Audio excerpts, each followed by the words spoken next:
എന്റെ പേര് ഉണ്ണി. ഹായ് ഉണ്ണിച്ചേട്ടാ. ഉണ്ണിച്ചേട്ടാ, ഹായ് ഹായ്. ഹായ്. എന്തായാലും വളരെ സന്തോഷകരമായിട്ട് എല്ലാ പ്രശ്നങ്ങളും പ്രതിസന്ധികളും അതിന്റെയൊക്കെ നടുവിൽ നിന്നുകൊണ്ട് ആൽക്കഹോളിക്സ് അനോണിമസിന്റെ മീറ്റിംഗിൽ കയറാനായിട്ട് പറ്റുന്നുണ്ട്. അപ്പോൾ വളരെ എങ്ങനെയാണോ ജീവിതം ആ രീതിയിൽ ഉൾക്കൊള്ളാനൊക്കെ വളരെ കാലം കഴിഞ്ഞിട്ടാണ് പറ്റിയത്. ഇന്ന് 10ാമത്തെ പടിയെ കുറിച്ച് പറയുമ്പോൾ ആൽക്കഹോളിക്സ് അനോണിമസിന്റെ തുടക്കത്തിലൊക്കെ ഈ പടികളൊക്കെ വായിക്കും. മീറ്റിംഗിൽ നമ്മൾ വായിക്കുന്ന പടികൾ അതൊക്കെ അത്ര വലിയ പ്രാധാന്യം എന്താണെന്നും അല്ലെങ്കിൽ അതിന് ഒരു സ്പോൺസർ എന്തിനാ, എനിക്ക് വായിക്കാൻ അറിയാം, ഒറ്റയ്ക്ക് ഇത് ചെയ്യാൻ പറ്റുന്ന കാര്യമല്ലേ, വിലയിരുത്തലൊക്കെ ഞാൻ നടത്താറുണ്ട് എന്നൊക്കെ ഞാനും കരുതിയിരുന്നു.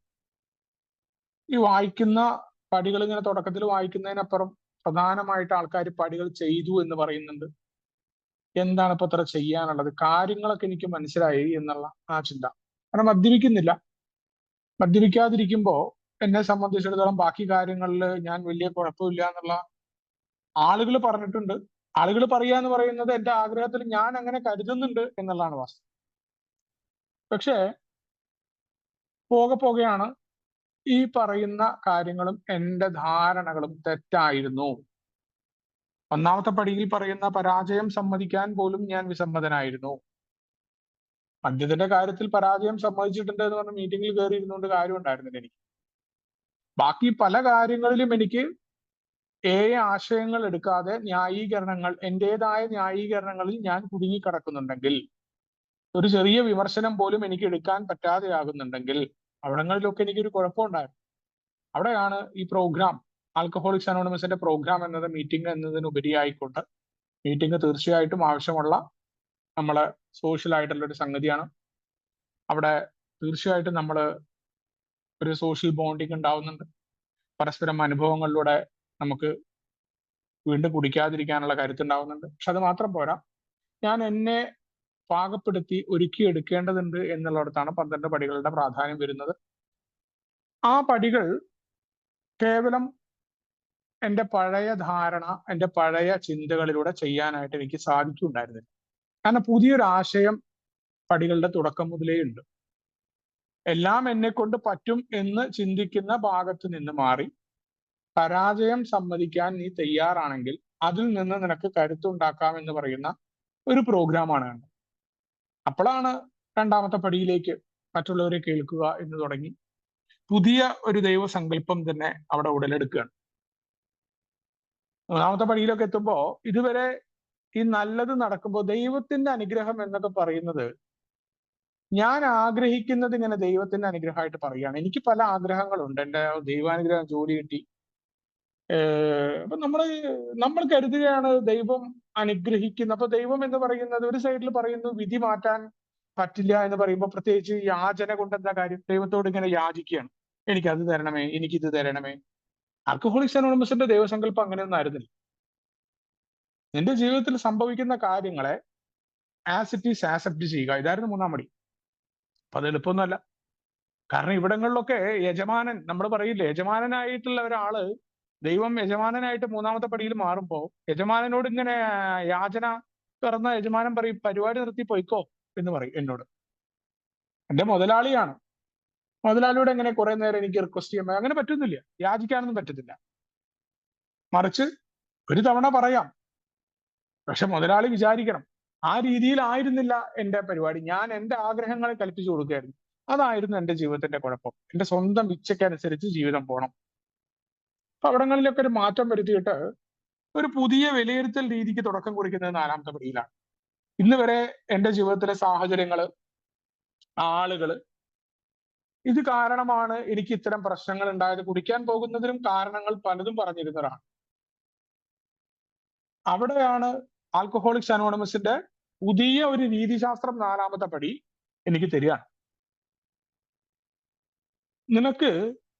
നീ മറ്റുള്ള ആൾക്കാരാണ് നിന്റെ ജീവിതത്തിൽ കുഴപ്പം എന്ന് പറയുമ്പോൾ, മകനെ, കുഴപ്പം നിന്റെ ഭാഗത്തുണ്ട്, നീ അതിലേക്ക് വാ എന്ന് പറയുന്നത് തുടക്കം വരും 4ാമത്തെ പടിയാണ്.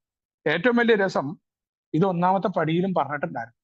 അവിടെയാണ് എന്തിനാണ് പടികളെ ഇങ്ങനെ 10, 11, 12 എന്നൊക്കെ പറഞ്ഞു കൊണ്ടുവന്നതെന്നും, ഒരു കാര്യവും തുടർച്ചയില്ലാതിരിക്കുന്ന എന്നെ പോലൊരു അഭ്യാസം.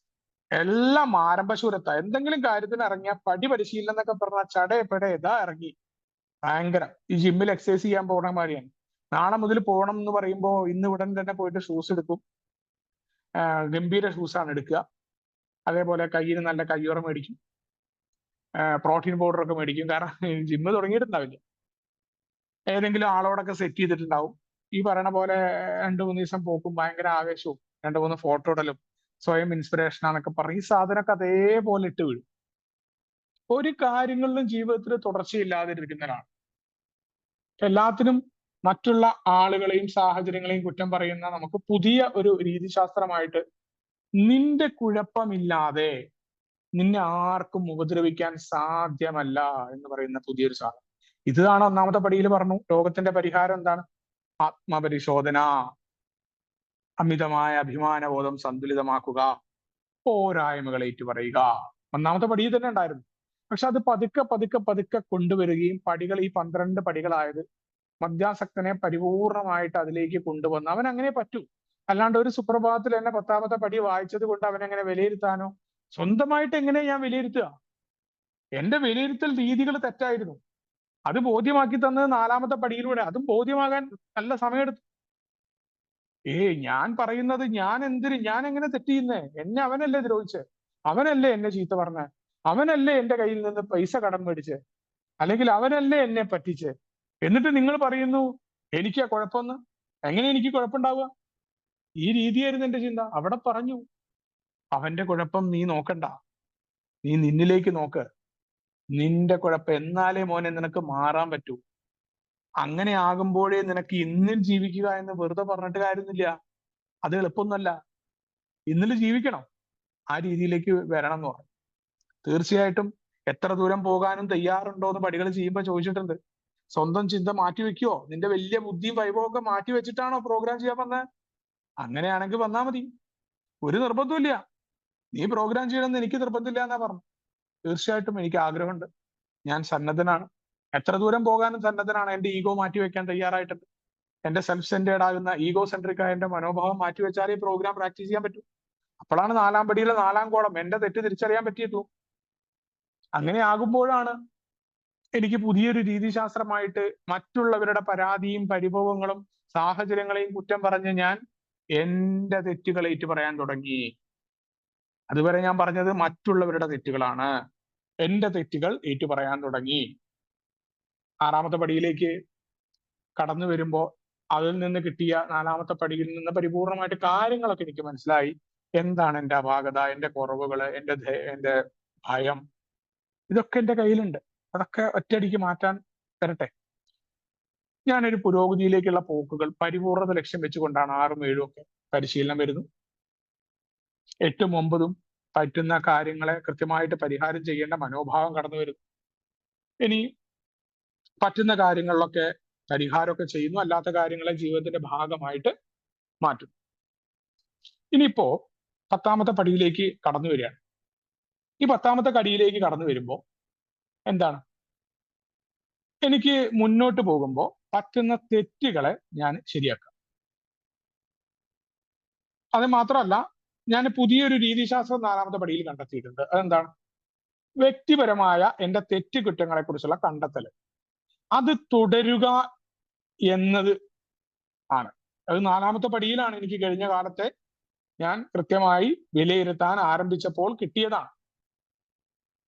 അപ്പൊ ആ ജീവിത രീതിയിലേക്ക് ഞാൻ കടന്നു വരണം. അപ്പൊ ആദ്യത്തെ 9 പടികളും പ്രാവർത്തികമാക്കൂ. ആദ്യത്തെ 9 പടികളെയും പ്രാവർത്തികമാക്കാൻ ശ്രമിക്കുക എന്നത് എന്താണ്? ആൽക്കഹോളിക്സ് അനോണിമസിന്റെ ജീവിത രീതിയുടെ പറയുന്ന സാഹസികത. അവിടെയാണ് എന്ന് പറയുന്നത് ജീവിത രീതിയാണ്, കേവലം മീറ്റിങ്ങുകളല്ല. മീറ്റിംഗ് തീർച്ചയായിട്ടും വളരെ ഇമ്പോർട്ടന്റ് ആണ്. പക്ഷെ എന്നെ സംബന്ധിച്ചിടത്തോളം മീറ്റിങ്ങിനോടൊപ്പം പ്രോഗ്രാം, ആൽക്കഹോളിക്സ് അനോണിമസിന്റെ പടികളെ പ്രാവർത്തികമാക്കുക വളരെ ഇമ്പോർട്ടന്റ് ആയിരുന്നു. അത് ഒരു പുതിയ ജീവിത രീതിയാണ്. അതെന്റെ പഴയ ചിന്തയല്ല. പഴയത് ഒന്ന് പറഞ്ഞാൽ 4 തെറി പറയുന്ന, വേറെ രീതിയിൽ പ്രവർത്തിച്ചിരുന്ന ആ പഴയ സ്വഭാവത്തിലേക്ക് തിരിച്ചു പോക്കല്ല. എന്റെ പഴയ സ്വാഭാവിക ആഗ്രഹങ്ങൾ ഇതൊക്കെയാണ്. എനിക്ക് തെറിക്കുത്തരം മുറിപ്പത്തൽ എന്ന് പറയുന്ന സ്വഭാവം തന്നെയാണ് എന്റെ. ഒരു തെറി പറഞ്ഞാൽ 10 തെറി പറഞ്ഞില്ലെങ്കിൽ സമാധാനമില്ലാതെ ഉറങ്ങാൻ പറ്റാത്ത ആളാണ്. ഒരു പരദൂഷണം അല്ലെങ്കിൽ എന്തെങ്കിലും പറഞ്ഞാൽ 10 അയാളെ കുറിച്ച് പറയണം, അല്ലെങ്കിൽ എവിടെയെങ്കിലും എന്തെങ്കിലും നടന്നു എന്ന് കേട്ടാൽ അതിലേക്ക് അത്രയധികം ഇറങ്ങി വരുന്ന, മറ്റുള്ള ആൾക്കാരോട് അത്രയധികം അസൂയുള്ള, ഭയങ്കര എല്ലാ വൃത്തികേടുകളും അടങ്ങിയിട്ടുള്ള ആളാണ്. എനിക്ക് പെട്ടെന്നുണ്ടാവുന്ന എന്താ എന്റെ സ്വാഭാവിക ആഗ്രഹമാണ്, അതിന്റെ നേരെ വിപരീതമാണ് എയുടെ പടികൾ ആവശ്യപ്പെടുന്നത്. പുതിയ സാഹസികത തന്നെയായിരുന്നു എയുടെ ജീവിത രീതി. എളുപ്പമുള്ള കാര്യമായിരുന്നില്ല. അതിന് ഞാൻ എന്നെ തയ്യാറാക്കി എടുക്കലാണ്. ആ ജീവിത രീതിയെ ഞാൻ സമീപിക്കുമ്പോൾ, അല്ലെങ്കിൽ അതിനെ പ്രാവർത്തികമാക്കാൻ ഞാൻ ശ്രമിക്കുമ്പോൾ, നല്ല കാലാവസ്ഥയാണെങ്കിലും മോശം കാലാവസ്ഥയാണെങ്കിലും പ്രായോഗികമായ ഉപയോഗത്തിലേക്ക് കൊണ്ടുവരാനായിട്ട് എനിക്ക് പറ്റുമെന്നാണ് 10ാമത്തെ പടിയുടെ ചോദ്യം. അവിടെയാണ് നമ്മളോട് പറയുന്ന കടുത്ത പരീക്ഷണമാണത് എന്ന് പറയാറുണ്ട്. കാരണം എന്താണ്? മദ്യാസക്തനായ എന്നെ സംബന്ധിച്ചിടത്തോളം ഏറ്റവും എളുപ്പം കടന്ന് നമ്മൾ എയുടെ പ്രോഗ്രാമിൽ നമ്മൾ നിൽക്കുമ്പോൾ ഒരു കാര്യം നമുക്ക് മനസ്സിലാവും. നമുക്ക് നമ്മുടെ വികാരങ്ങളെ ഇല്ലാതെയാക്കാനൊന്നും പറ്റില്ല.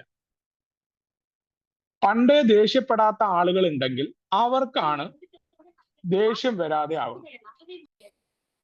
അവർക്കിപ്പോ എന്ത് പറഞ്ഞു കേട്ട് കഴിഞ്ഞാലും പെട്ടെന്ന് ദേഷ്യം വരാതെ ആകും. അതേപോലെ പണ്ട് മുതൽ തന്നെ തെറി വിളിക്കാത്ത ആൾക്കാർ, അവർക്ക് വളരെ പെട്ടെന്ന് അവർ തെറി വിളിക്കില്ല ആരെയും. കാരണം അതൊരു പ്രത്യേക ഗുണമൊന്നുമല്ല അവർ തെറി വിളിക്കാത്ത. അതേപോലെ ഈ പൊളിറ്റിക്സ് പറയുമല്ലോ, ആൽക്കഹോളിക്സ് അനോണിമസിൽ നമുക്ക് പൊളിറ്റിക്സ് എന്ന് പറഞ്ഞാൽ എയുടെ ഉള്ളിലെ പല വിഷയങ്ങൾ, ഇപ്പൊ നമുക്ക് സാധാരണ ഈ ലഞ്ച് ബ്രേക്ക് മീറ്റിങ്ങിനൊക്കെ ആള് കമ്മിയായിരിക്കും. അപ്പൊ എന്തെങ്കിലും ഒരു വിഷയം ലഞ്ച് ബ്രേക്കിന് ആരെങ്കിലും കള്ളുടിച്ച് വന്നിട്ട് എന്തോ പറഞ്ഞു എന്നുള്ളത് കേട്ടാൽ അതിന്റെ പിറ്റേ ദിവസം നിങ്ങൾ നോക്കിയാൽ മതി, ജ്വാല മീറ്റിങ്ങിൽ ഭയങ്കര ആളായിരിക്കും. അത് ആരുടെയും കുറ്റമല്ല, നമ്മുടെ ഒക്കെ ഒരു ഉത്സവമാണ്. അപ്പൊ ഒരാൾ വിളിച്ചിട്ട് അറിഞ്ഞോ ഇന്ന് ലഞ്ച് ബ്രേക്കിൽ ഒരു സംഭവം ഉണ്ടായി എന്ന് പറയുമ്പോൾ, കേറാത്ത ഞാൻ കറക്റ്റ് സമയം നോക്കി വെച്ചിട്ട് ലഞ്ച് ബ്രേക്കിൽ ഇന്ന് പാരാ വരിക, ഇന്ന് എന്തെങ്കിലും പറയുന്നുണ്ടോ? ഇത് നമ്മുടെ ഒരു സ്വാഭാവിക ആഗ്രഹം. കാരണം അത് നമുക്ക് ഈസിയാണ്. പരദൂഷണം പറയുന്നത് ഇഷ്ടമാണ് നമുക്ക്. ഇതൊക്കെ നമുക്ക് നമ്മുടെ സ്വാഭാവിക രീതികളാണ്. അപ്പൊ ഈ തെറി പറയുന്നത്, ദേഷ്യം വരുന്നത്, ഇതൊക്കെ നമുക്ക് ഏറ്റവും ഈസി ആയിട്ട് സാധിക്കും. നമ്മൾ ഏതൊരു ആൾക്കും സാധ്യമാകുന്ന ഒന്നാണ് ഒരാൾ തെറി പറയുമ്പോൾ തിരിച്ച് തെറി പറയാൻ പറ്റുക, ഒരാൾ ഒരു അടി അടിക്കുമ്പോൾ 2 തിരിച്ചു കൊടുക്കാൻ പറ്റുക. ഒക്കെ ഇത്തിരി ഇത് മതി. അന്തല്ലായ്മ, നമ്മൾ പറയുന്നത് ധീരതയൊന്നല്ല, അന്തല്ലായ്മ ഉണ്ടെങ്കിൽ നമുക്ക് തെറിക്ക് ഉത്തരം മുറിപ്പത്തൽ ചെയ്യാൻ പറ്റും. അതൊക്കെ പിന്നീട് എനിക്ക് മനസ്സിലാവും. എനിക്കതാണ് ആദ്യം വരാട്ടോ. ഞാൻ ഈ പറയണ മാന്യനായിട്ടല്ല, എനിക്ക് ഏറ്റവും അടുത്തൊക്കെ വരുന്നത് ഇങ്ങനെയൊക്കെ ചെയ്യാനാണ് എന്റെ ഈഗോ എന്നെ കൊണ്ടെത്തിക്കാറ്. അത്രയധികം ഈഗോ ഉള്ള ആളായി. എന്നോട് ചോദിക്കുകയാണ്, ആ ഈഗോ ഈ വികാരങ്ങളെ ഇല്ലാതെയാക്കാനല്ല, വികാരങ്ങൾ വരുമ്പോൾ അതിനെ തിരിച്ചു വിടുകയാണ്. അല്ലാണ്ട് വികാരങ്ങളെ പൂർണ്ണമായിട്ട് ഇല്ലായ്മ ചെയ്യുന്ന പ്രോഗ്രാം ആയിരുന്നില്ല എന്നോട് പറഞ്ഞു. നിനക്കത് ഉണ്ട് എന്ന് ബോധ്യമുണ്ടോ? അത് നിനക്ക് കുഴപ്പമുണ്ട് എന്ന് അറിയുന്നുണ്ടോ? അപ്പൊ അതിനെ മാറ്റിവിടാൻ നീ തയ്യാറുണ്ടോ എന്നാണ്. അവിടെയാണ് എങ്ങനെയാ മാറ്റുക എന്നുള്ള ചോദ്യം. അപ്പോ അവിടെ എനിക്ക് വൈകാരികമായിട്ടുള്ള സുബോധം ഉണ്ടാകാൻ പറ്റും. എന്നെ ബാധിക്കാതിരിക്കുക, അതാണ് പ്രധാനം. വൈകാരികത, സുബോധം എന്ന് പറയുന്നത് കുടിക്കാതിരിക്കുന്ന അവസ്ഥയല്ല. എല്ലാ തരത്തിലും നമുക്കത് പറ്റുമോ എന്ന ചോദ്യം നമ്മളോട് ചോദിക്കുകയാണ്. എല്ലാ സാഹചര്യങ്ങളോടും സതുദ്ദേശത്തോടു കൂടി ജീവിക്കാൻ പറ്റുമോ എന്ന് ചോദിക്കുന്നുണ്ട് ലിറ്ററേച്ചറിൽ. കാരണം എന്താ? എന്റെ ജീവിതത്തിൽ ഞാൻ ആഗ്രഹിച്ച പോലെ നടന്നാൽ എന്നെ പോലെ സന്തോഷം ഉണ്ടാവുന്ന ഒരാളില്ല. ഞാൻ വിചാരിക്കുന്ന പോലെ കമ്പനി കച്ചവടം നടക്കുന്നു, എന്റെ ഭാര്യ വളരെ നന്നായിട്ട് എന്നോട് പെരുമാറുന്നു, എന്നോട് കൂടുതൽ നന്നായിട്ട് സ്നേഹിക്കുന്നു, മക്കള് പറഞ്ഞാൽ കേൾക്കുന്നു, പഠിക്കുന്നു.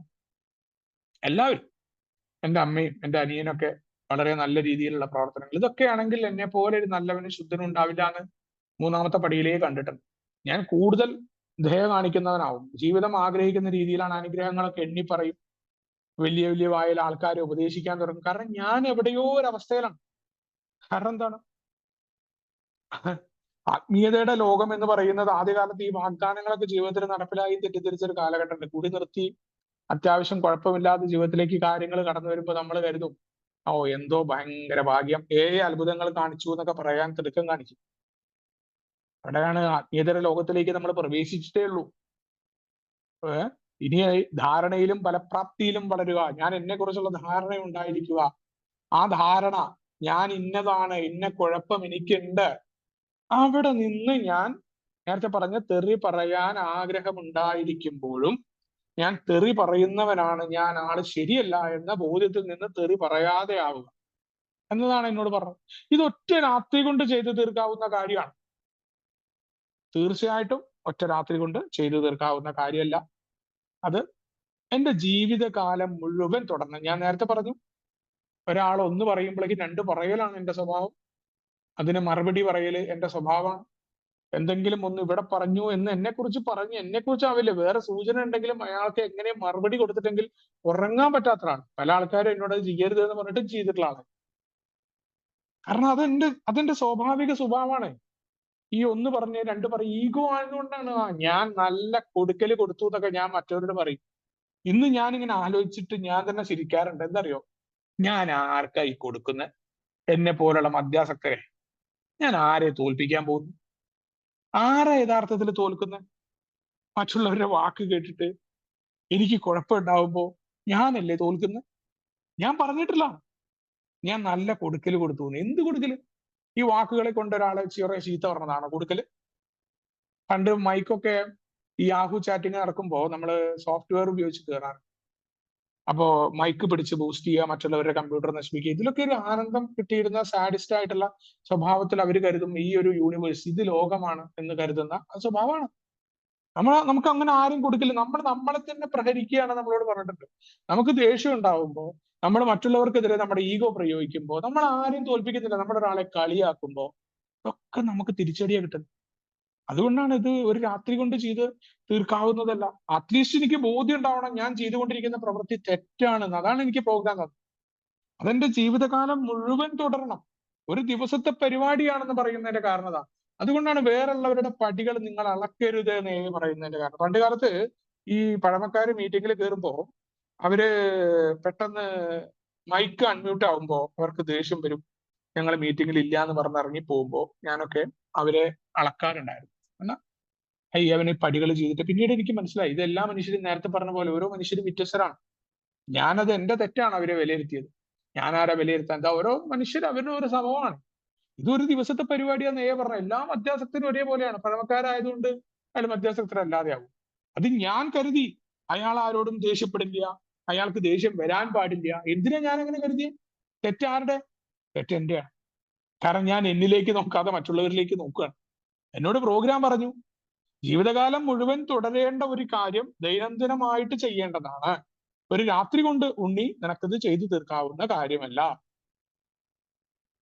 അവിടെയാണ് വൈകാരികമായിട്ട് സുബോധം നിലനിർത്തണമെന്നുണ്ടെങ്കിൽ എന്റെ ആസ്തികളും ബാധ്യതകളും ഞാൻ തുടർച്ചയായിട്ട് വിലയിരുത്തണം. ഞാൻ ഇങ്ങനെ വിലയിരുത്തിക്കൊണ്ടിരിക്കണം. എന്റെ ആസ്തി എത്ര ഉണ്ട്, എന്റെ ബാധ്യത എത്ര ഉണ്ട്. ഇനി ആ ഒരു മാർഗത്തിലൂടെ വളരാനും പഠിക്കാനും യഥാർത്ഥമായ ആഗ്രഹവും എനിക്ക് അത്യാവശ്യമായിട്ട് വേണം. എങ്ങനെയാണ് ഈ ഒരു മാർഗം, ആസ്തിയും ബാധ്യതയും തുടർച്ചയായിട്ട് വിലയിരുത്തുക, ആ മാർഗത്തിലൂടെ ഞാൻ വളരണം, പഠിക്കണം. അതിന് യഥാർത്ഥമായ ആഗ്രഹം ഉണ്ടെങ്കിൽ എത്ര ദൂരം വേണിച്ചാൽ പോകും. ഞാൻ എന്റെ സ്വാഭാവിക ആഗ്രഹങ്ങളെ കുറച്ച് വേദനയൊക്കെ ഉണ്ടാവും, കുറച്ചൊന്നല്ല. നമ്മളൊരു മസിൽ ബിൽഡ് ചെയ്യുന്ന സമയത്ത് നമുക്കറിയാം ഭയങ്കര വേദനയായിരിക്കും. എക്സസൈസ് ചെയ്യുന്ന സമയത്തൊക്കെ പിന്നീടാണ് അതിന്റെ സുഖം നമ്മൾ അനുഭവിക്കുക. അതേപോലെയാണ് മദ്യപാനികളായ നമ്മൾ 10ാമത്തെ പടിയുടെ ലേഖനത്തിന്റെ 88ാമത്തെ പേജിൽ പറയുന്നത് അത് ഭയങ്കര കഠിനമായ മാർഗത്തിലൂടെ പഠിച്ച ആളുകളാണ്. അതുകൊണ്ട് തന്നെയാണ് നമ്മുടെ മുന്നേ കടന്നുപോയ പഴമക്കാരായ മനുഷ്യർ അവര് നമ്മളോട് പറഞ്ഞത് അതുകൊണ്ടാണ്. ബില്ല് അതുകൊണ്ടാണ് വളരെ കൃത്യമായിട്ട് എഴുതിയിട്ടുണ്ട്. നമ്മൾ കണിശമായ ആത്മവിശകലനവും വിമർശനവും ശീലിച്ചിട്ടുണ്ട്.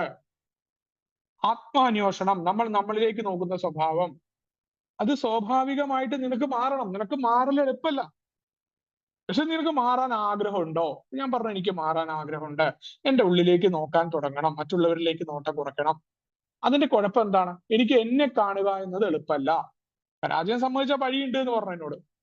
അതില്ലെങ്കിൽ എനിക്ക് തെറ്റുകൾ തിരുത്താനോ ക്ഷമയോട് കൂടിയിട്ടും ഞാൻ തിരുത്താൻ ശ്രമിക്കണം. എനിക്കത് എളുപ്പമല്ല എന്ന് ഞാൻ തിരിച്ചറിയണം. എന്നിട്ട് ഞാൻ എന്ത് ചെയ്യണം? അതിലേക്ക് ഇങ്ങനെ മുന്നോട്ട് പോയിക്കൊണ്ടേയിരിക്കണം. പ്രോഗ്രാമും സ്പോൺസറും ഈ ലിറ്ററേച്ചറുകളുടെയും സഹായത്തോടു കൂടി എന്റെ ദുർബലത പറഞ്ഞിട്ട്. അല്ലെങ്കിൽ എന്താ പ്രശ്നം എന്ന് വെച്ചാൽ എനിക്ക് മെച്ചപ്പെട്ട നേട്ടം ഉണ്ടാക്കാൻ പറ്റില്ല. അപ്പൊ ഞാൻ ബുദ്ധിമാനാണെങ്കിൽ, അതാണ് പറഞ്ഞിട്ടുള്ളത്, മറ്റുള്ളവരുടെ ബുദ്ധി അളക്കുക, മറ്റുള്ളവർക്ക് ബുദ്ധി ഇല്ല എന്ന് പറയുന്ന ഞാൻ, നിനക്ക് ബുദ്ധി ഉണ്ടെങ്കിൽ നീ ഈ മാർഗത്തിലൂടെ വളരുക, എന്നിട്ട് പഠിക്കുക. നീ ആരെ കമ്പയർ ചെയ്യണ്ട, നീ നിന്നിലേക്ക് നോക്കാനാ പറഞ്ഞു. അതുകൊണ്ട് നീ നിന്റെ ഏറ്റവും വലിയ വാർപ്പ് മാതൃക ആയിട്ട് വേറെ ആൾക്കാരെ വെക്കണ്ട. അത് നിന്റെ സ്പോൺസർ ആയിക്കോട്ടെ, വർഷങ്ങളോളം പോയ പഴമക്കാരനായിക്കോട്ടെ, ആ ഒരു വാർപ്പ് മാതൃകയൊന്നും വേണ്ട. നമുക്ക് വേറൊരു വ്യക്തിയാവാൻ പറ്റില്ല, നമ്മളെ ആവാൻ പറ്റൂ. നമ്മൾ ഇന്നലത്തെക്കാൾ മികച്ച നമ്മളായിട്ട് മാറാൻ പറ്റും. ആരെയും ക്യാൻസൽ ചെയ്യുന്ന കൾച്ചർ വേണ്ട, പൂർണ്ണമായിട്ട് എല്ലാവരെയും റദ്ദ് ചെയ്യുന്ന സ്വഭാവം വേണ്ട. അതിനൊക്കെ എനിക്ക് മാറ്റം ഉണ്ടാവണം. അപ്പോ ഇത് എങ്ങനെയാ മാറ്റുക? ഒന്നാമത്തെ പടിയിൽ പറഞ്ഞിട്ടുള്ള പരിഹാരം തന്നെയാണ് 10ാമത്തെ പടിയിലേക്ക് എത്തുന്ന 83ാമത്തെ പേജ് ബിഗ് ബുക്കിലും പറഞ്ഞത് അവിടെയാണ്. ഒരു ദിവസം കൊണ്ട് ചെയ്തു തീർക്കാവുന്ന കാര്യമല്ല. എന്റെ ജീവിതകാലം മുഴുവൻ ഞാൻ തുടരണം. അതെങ്ങനെയാ ജീവിതകാലം മുഴുവൻ തുടരുക? ഏറ്റവും പ്രധാനം സ്വാർത്ഥതയാണ് എന്ന് 3ാമത്തെ പടിയിൽ കണ്ടിട്ടുണ്ട്. ആ സ്വാർത്ഥത, എന്നെ കേന്ദ്രീകരിച്ചുകൊണ്ട് ചിന്തിക്കുന്ന എന്റെ സ്വഭാവം, ഞാനാണ് ഈ പ്രപഞ്ചത്തിന്റെ എല്ലാം, എന്നെ ചുറ്റിപ്പറ്റിയിട്ടായി ലോകം പോണം. എന്റെ കുടുംബം പോലും എന്നെ ചുറ്റിപ്പറ്റിയിട്ടല്ല. പല സുഹൃത്തുക്കളും പറയുമ്പോ പല അനുഭവങ്ങളും ഉണ്ടായിട്ടുണ്ട്. എനിക്ക് അത് ബോധ്യം വന്നത് വേറൊരാളുടെ അനുഭവത്തിലൂടെയാണ്. അദ്ദേഹം, എന്റെ ഒരു സുഹൃത്ത്, അദ്ദേഹത്തിന്റെ ഒരു തെറ്റായ പ്രവൃത്തി എന്ന് നമ്മൾ പറയുന്ന ഒരു പ്രവൃത്തി ഏർപ്പെടുന്ന ഒരാളാണ്. അദ്ദേഹത്തോട് ചോദിച്ചു, എന്തിനാണ് ഇങ്ങനെ മറ്റുള്ളവരുടെ ജീവിതത്തിലെ അല്ലെങ്കിൽ മറ്റുള്ളവരെ ചൂഷണം ചെയ്തുകൊണ്ട് ഇങ്ങനത്തെ ഒരു ജോലി ചെയ്യുന്നതെന്ന് ചോദിച്ചപ്പോൾ, നിങ്ങളുടെ മകള് ചെറിയ മകളാണ്, നിങ്ങളുടെ മകൾക്ക് പ്രായമായിട്ടില്ല, എന്റെ മകള് കല്യാണം കഴിക്കാറായി, അവളെ എനിക്ക് കല്യാണം കഴിപ്പിച്ചു വിടണം, നിങ്ങൾക്ക് വലിയ ഡയലോഗ് അടിക്കാം എന്ന് എന്നോട് പറഞ്ഞു. ഞാൻ 3ാമത്തെ പടിയൊക്കെ പറഞ്ഞപ്പോ എന്നോട് പറഞ്ഞു, ഈ ലിറ്ററേച്ചറിലൊക്കെ പലതും എഴുതി വെച്ചിട്ടുണ്ട്, നിങ്ങൾക്ക് ഡയലോഗ് അടിക്കാം, ഇതൊന്നും അല്ല റിയാലിറ്റി, നിങ്ങളെക്കാൾ പ്രായമുള്ള ആളല്ലേ എന്ന് പറഞ്ഞു അദ്ദേഹം. ഓക്കെ, ഇദ്ദേഹത്തിന്റെ കാര്യം. ഈ വേറൊരാളെ കിട്ടാനായിട്ട് ഈ ഇദ്ദേഹത്തിനെ വിളിച്ചു ഞാൻ.